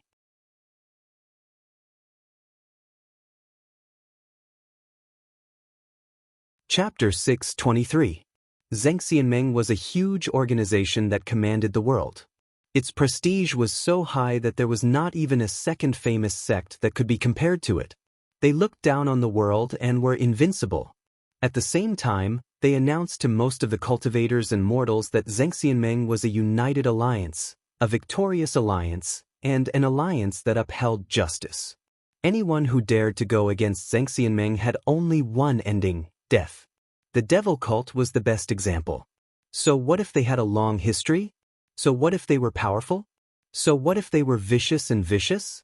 In the end, they were all defeated by the efforts of Zhengxianmeng and the world's righteous, and they were about to become yesterday's flower. At least in today's world, as long as Zhengxianmeng did not have any problems, this organization would be invincible in the world. Most people in the world understood this. Of course, the people in Zhengxianmeng also understood this. Therefore, most of the time, everyone maintained a harmonious, gentle, and united appearance. As for the disputes, quarrels, and struggles for power and profit, of course, they were all false rumors, malicious rumors created by demons and clowns like the devil cult. As the top figures in Zhengxianmeng, the few divine transformation stage perfected cultivators certainly had a deep friendship with each other. They got along well with each other, and there was no estrangement at all. For example, on this day, on the long street in the White Tiger district of the Immortal City, perfected cultivator Tianlan and perfected cultivator Guyu were standing outside the entrance of the tunnel, full of smiles, talking cheerfully and wittily, talking about everything in the world. They were outstanding and extraordinary, like immortals, showing the bearing of two divine transformation stage perfected cultivators and the indestructible strength of Zhengxianmeng's unity. Well, except that their voices were a little louder when they were talking. When Luchan arrived at the street with Atsu and Old Ma, he found that both sides of the street had been surrounded by Fiyunji's people. All outsiders were blocked. Except for Zhengxianmeng, or to be exact, Fiyunji's people, no one was allowed to pass. Needless to say, the purpose of this method was to cover up and keep the secret. However, Luchan did not have the slightest confidence in the effect of this method. At least in Zhengxianmeng, the other major forces would definitely know what was happening here. Everyone was a sieve, and they all knew what they were doing. With Lu Chen's identity, the Fiyunji guards certainly wouldn't stop him, so the two of them smoothly entered the long street. After walking on the streets that were quieter than usual for a while, Lu Chen heard a familiar deep voice that was like rolling thunder, extremely imposing and dignified. Except for Supreme Tianlan, there was no one else. The voice rumbled in front of them like thunder, Bulsh *T. The bald Supreme Tianlan was very annoyed and cursed. Lu Chen and Old Ma's footsteps paused subconsciously, and then they looked at each other. Old Ma looked a little embarrassed. He wanted to say something but stopped on second thought, and his expression was a little funny. However, Lu Chen was much more natural in front of him. He said calmly, "That's how boorish people are." Old Ma's face turned pale, and then he looked at Lu Chen bitterly and complained, "I know you're bold and dare to say anything, but can you not say it to me?" Lu Chen waved his hand carelessly and said, "It's okay, I believe you, and I'm not afraid of that damn baldy." "But I'm afraid, brother." Old Ma's fat face fell, and he didn't know whether to laugh or cry. He said, "I'm afraid that if those words reach the ears of that lord, you'll be fine, but I'll be punished as a punching bag. What should I do then?" Lu Chen was stunned and said, "Is that possible?" Old Ma rolled his eyes and said, "What do you think?" Lu Chen thought for a while and then nodded, "You don't say." "I've thought about it carefully. That damn baldy might really do such a thing. It's a tactic that he often uses to beat the mountain to scare the tiger." Old Ma glared at him, and it seemed that he had nothing to say to this person. Lu Chen laughed heartily and patted Old Ma's shoulder. For some reason, after chatting and laughing with his old friend for a while, his tense and gloomy mood had lightened up a lot. Even the street in front of him seemed a little more spacious. Lu Chen laughed and patted Old Ma's shoulder. "Old Ma," Lu Chen walked forward with him with some emotion, and at the same time said, "To be honest, it's all thanks to you accompanying me for so many years. You're almost the only old friend I have. It's really good to have someone to talk to." Old Ma snorted, raised his head a little, and then said in a low voice, "That's good. Please tell me in advance if there's a chance to save my life, so that I can run away early." Lu Chen laughed heartily before sending a kick over. Perfected Lord Tianlan and Perfected Lord Guyu, the two giants who stood at the peak of Zhengxianmeng, were currently having a verbal exchange at the entrance of the tunnel. Both sides were friendly and sincere, and their words were cautious and accurate. Even when they occasionally asked about each other's personal safety, they were very polite. Moreover, both of them were very restrained, adhering to the principle of a gentleman using his mouth and not his fists. Although there was an earth-shattering sound, the scene didn't collapse. At most, the ground couldn't withstand the heavy pressure and cracked, and some stones were shattered as a demonstration. When Lu Chen walked over, he found that Lu Ting and the other guards were standing far away, looking as if they wished they could turn into stone people and not see or hear anything. Even when they saw Lu Chen and the others coming, they didn't say anything. At the entrance of the tunnel, the two perfected lords were still standing there, looking at them with their eyes wide open. It seemed that they had a big fight. Lu Chen looked at them and sighed in his heart. If it was possible, he really didn't want to walk next to these two obviously angry perfected lords, but the situation didn't let him go, so he had to walk forward. However, after walking for a short distance, Lu Chen suddenly felt that something was wrong. He looked back and found that old Ma didn't follow him. Not only that, this guy even took a few steps back. Lu Chen scolded in a low voice, "You bastard, where's the spirit of brotherhood that you talked about as an old friend?" Old Ma said seriously, "Go by yourself, I'll help you collect your corpse." As he said that, he waved his hand, looking as if he wanted Lu Chen to go and not be a burden to him. Lu Chen rolled his eyes. He couldn't do anything to this cunning old friend of his. However, when he looked back, he found that the black dog had been following him all along and had no intention of backing down. This time, Lu Chen was very relieved. He sighed and said, "Humans are worse than dogs. Atsu is still more reliable." Atsu barked. Lu Chen smiled, but then he patted Atsu's head and pressed it to the ground. He said in a low voice, "Stay here." Atsu was silent and then lay down. Lu Chen walked over and came to Perfected Lord Tianlan's side. The two big bosses' gazes fell on him, like two mountains pressing down on him. Facing two angry Perfected Lords of the Divine Transformation realm, the pressure was really not ordinary. Lu Chen took a deep breath, then with a respectful expression he greeted the two of them. Perfected Lord Tianlan looked a little angry. He sneered and said, "You came at the right time. Our master of Starry Hall has a lot of opinions about Fuyunji. He even said that there's something wrong in the catacombs below and insisted on going down to take a look. Forget it, I can't be bothered to go alone with you. Lu Chen, accompany Perfected Lord Guyu down for a walk. If there's anything strange, don't hide it from us and tell us when you come back." Lu Chen raised his brows and glanced at Perfected Lord Tianlan.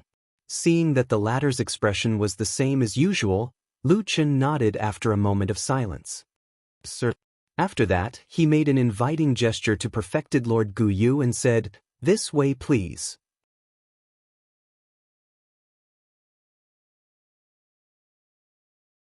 Chapter 624. True Lord Guyu saw Lu Chen's actions and heard his calm and polite invitation, but he didn't move immediately. After sizing up Lu Chen, he didn't even respond to Lu Chen. Instead, he frowned slightly and raised his head to look at True Lord Tianlan. It was as if he didn't see Lu Chen as a person, or perhaps he felt that Lu Chen wasn't qualified to speak to him. Lu Chen stood there silently.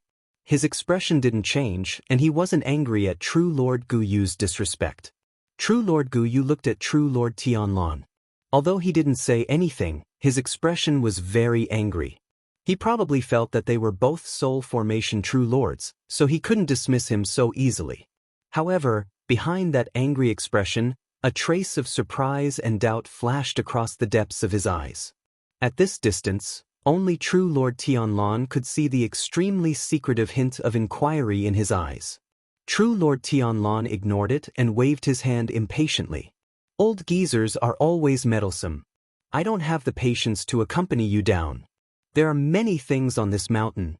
Lu Chen is my disciple.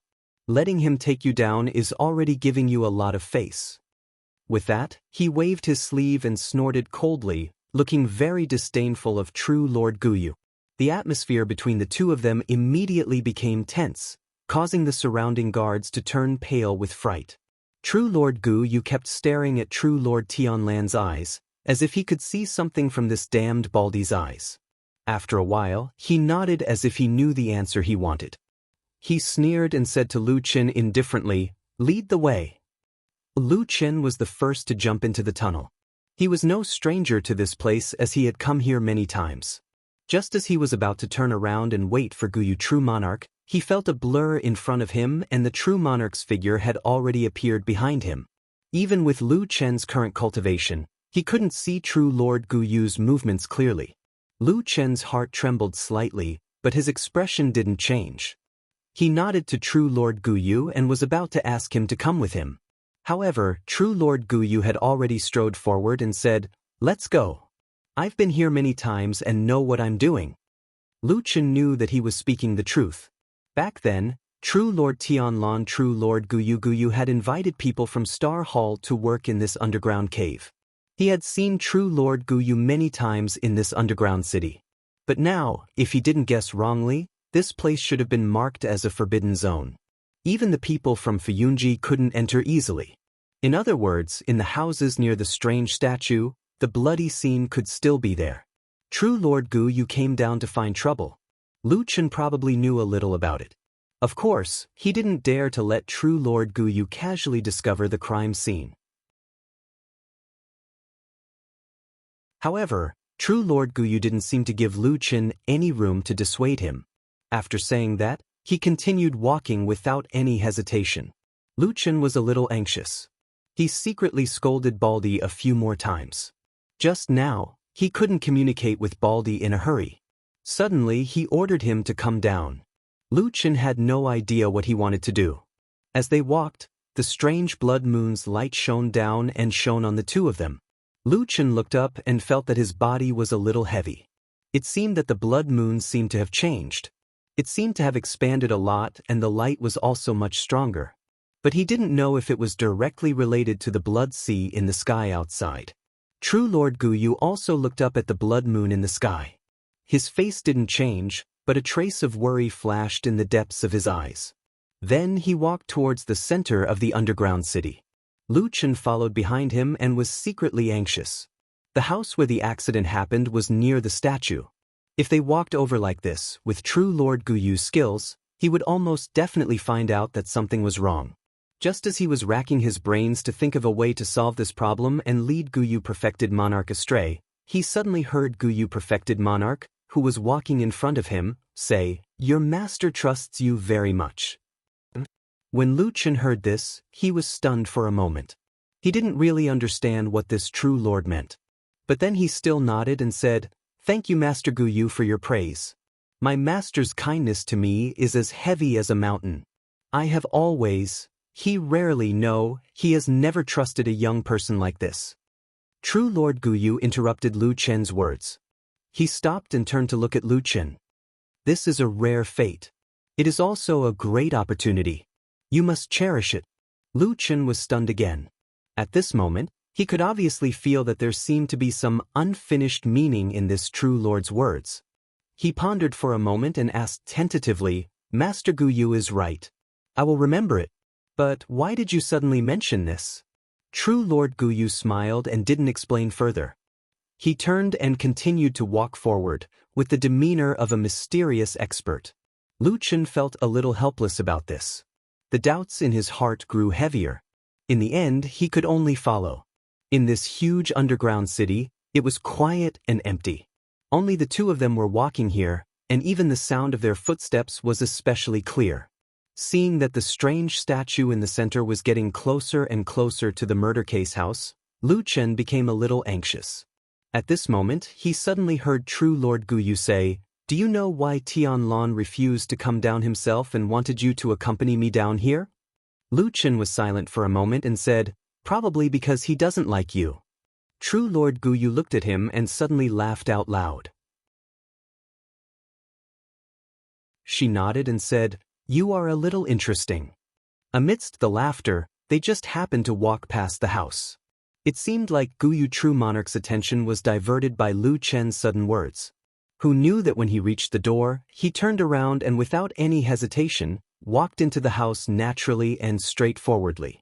Lu Chen's face changed and his heart sank. True Lord Guyu stood at the door and even turned back to wave at him. She said calmly, "Come, let's go in and take a look." Lu Chen took a deep breath and tried hard to calm his racing heart. He then walked over. Real Lord Guyu walked in front with his hands behind his back, his eyes gazing at the unknown ahead.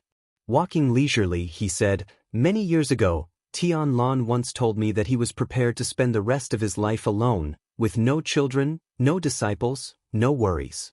I think this is the reason why he is unruly and does things according to his heart. Perhaps it is because of this that he was able to build such a grand foundation, doing what we old men could not do in our lifetime." Lu Chen listened quietly. At the same time, he smelled a bloody smell. It seemed that in a short period of time, the traces would not completely disappear. But now he actually accepted you as a disciple and values you so much. Maybe he wanted you to accompany me to let me understand this. True monarch Guyu walked in front of him and stopped when he was about to enter the backyard. From his voice, it could be heard that there was a hint of sorrow. "But I am a little worried. If he has worries, will it affect the big things he wants to do? You have to know that all the things he succeeded in the past were done without burdens." True Lord Guyu slowly turned around and looked at Lu Chen, staring at him. Lu Chen's heart suddenly jumped. He forced a smile and said, "What do you mean by this?" True Lord Guyu was silent for a moment and then said calmly, "I am thinking that this matter is very important. Should I go and help this old friend?"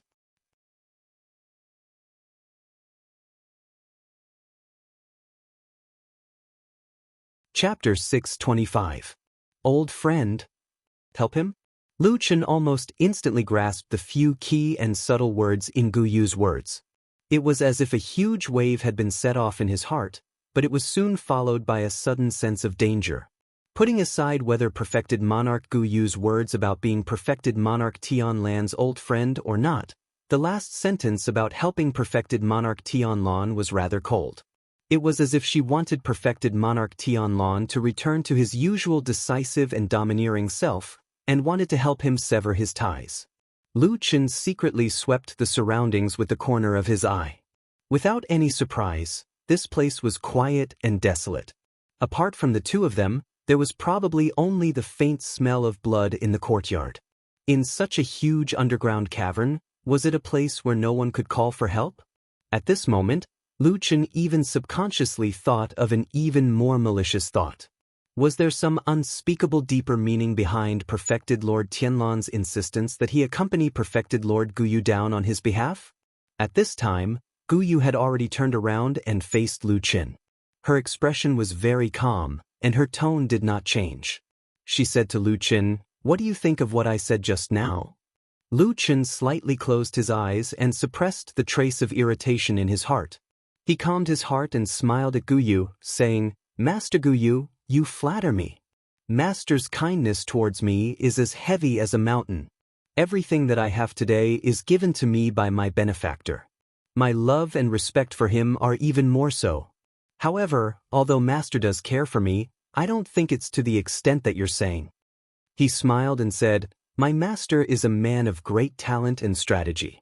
He has single-handedly built up such a huge foundation. If you say that he will become weak and muddle-headed because of someone, please forgive me. I really do not dare to agree with you." Guyu True Lord made a sound of acknowledgement. She didn't seem to be angered by Lu Chen's sarcastic rebuttal. Instead, she nodded and said, "What you said makes some sense."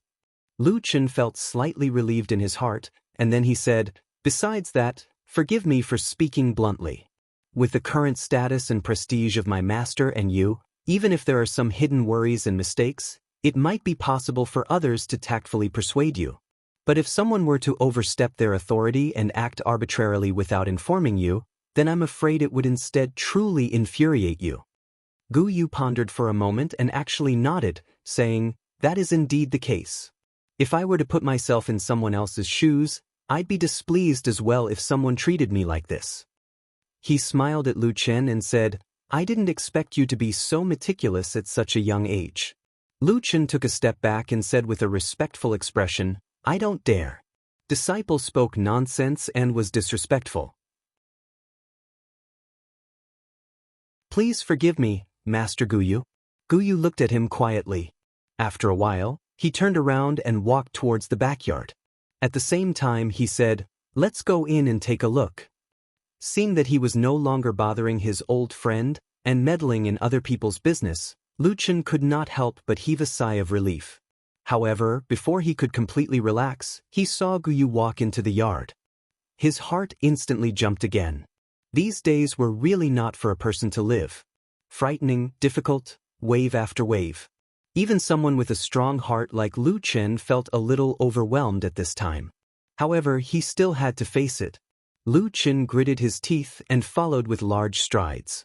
At the same time, he secretly thought of a countermeasure. He was prepared to first say that he did not know anything, and when there was no other way, he would push all the blame onto that damn Baldy. In any case, that guy was the main culprit of everything. Saying anything about him was probably not wrong. Outside the tunnel entrance, true Lord Tianlon, who was looking at the sky with his hands behind his back, suddenly trembled slightly. He felt that something was wrong. Once he walked into the yard, the smell of blood in the air became much thicker. What entered his eyes, Lucien saw that the ground, walls, and many corners were stained with blood. Even now, there were still a lot of blood stains left, very clearly left there. Even on the ground that had already dried up, there were many black lumps that looked disgusting and terrifying. Looking around, without much guessing, one could imagine that a lot of blood had flowed here, staining the ground and the surrounding corners red. Then, how many people had died here? Or perhaps there had been some kind of tragic and abnormal massacre here. Lucien asked himself.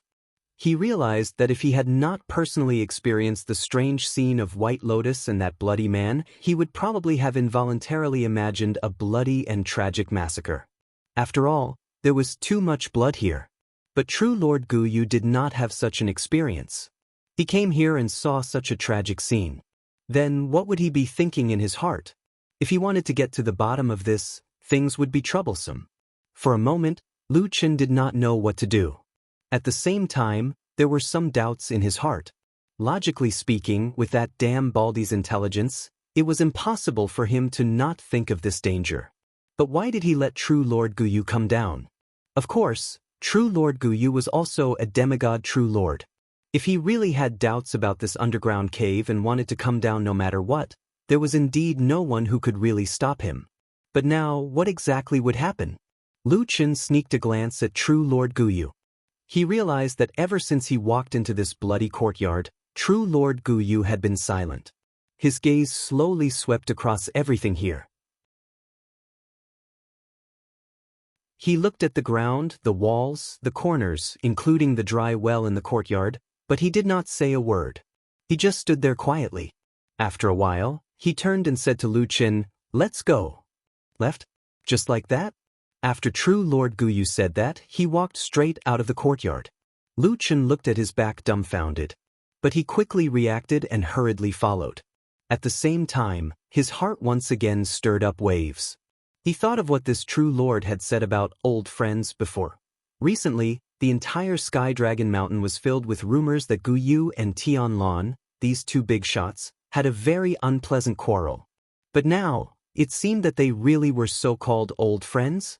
If these two deity transformation stage perfected lords were secretly colluding with one another, then just how big of a deal were they plotting? Lucien felt a chill in his heart as he followed the Guyu true lord out of the house, and then saw him walking the long way back. Lucien's heart was filled with many questions. But at this moment, he did not dare to ask. Just like that, he followed true Lord Guyu out of the cave and returned to the surface from the entrance of the tunnel. When they came out, countless gazes landed on Guyu perfected monarch, both in the open and in the dark.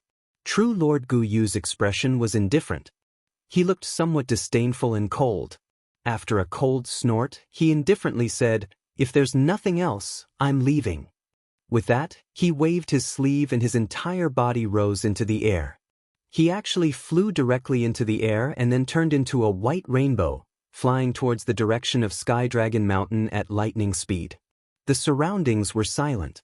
After a while, a hearty laughter rang out. It was true Lord Tianlon. He chuckled and said, "Lucien, what did I say?" There's nothing in the world that can't be said to others. It's just that some people think too much and come to find trouble. Now it's ugly, isn't it? With that he laughed loudly. The surrounding people also laughed along with him. Only Lu Chen lowered his head. There wasn't much of a smile on his face, but a trace of palpitation flashed across his eyes. You're tuning in to the Han Li's Immortal Journey YouTube channel. Don't forget to subscribe and join us on this journey to catch the most captivating stories.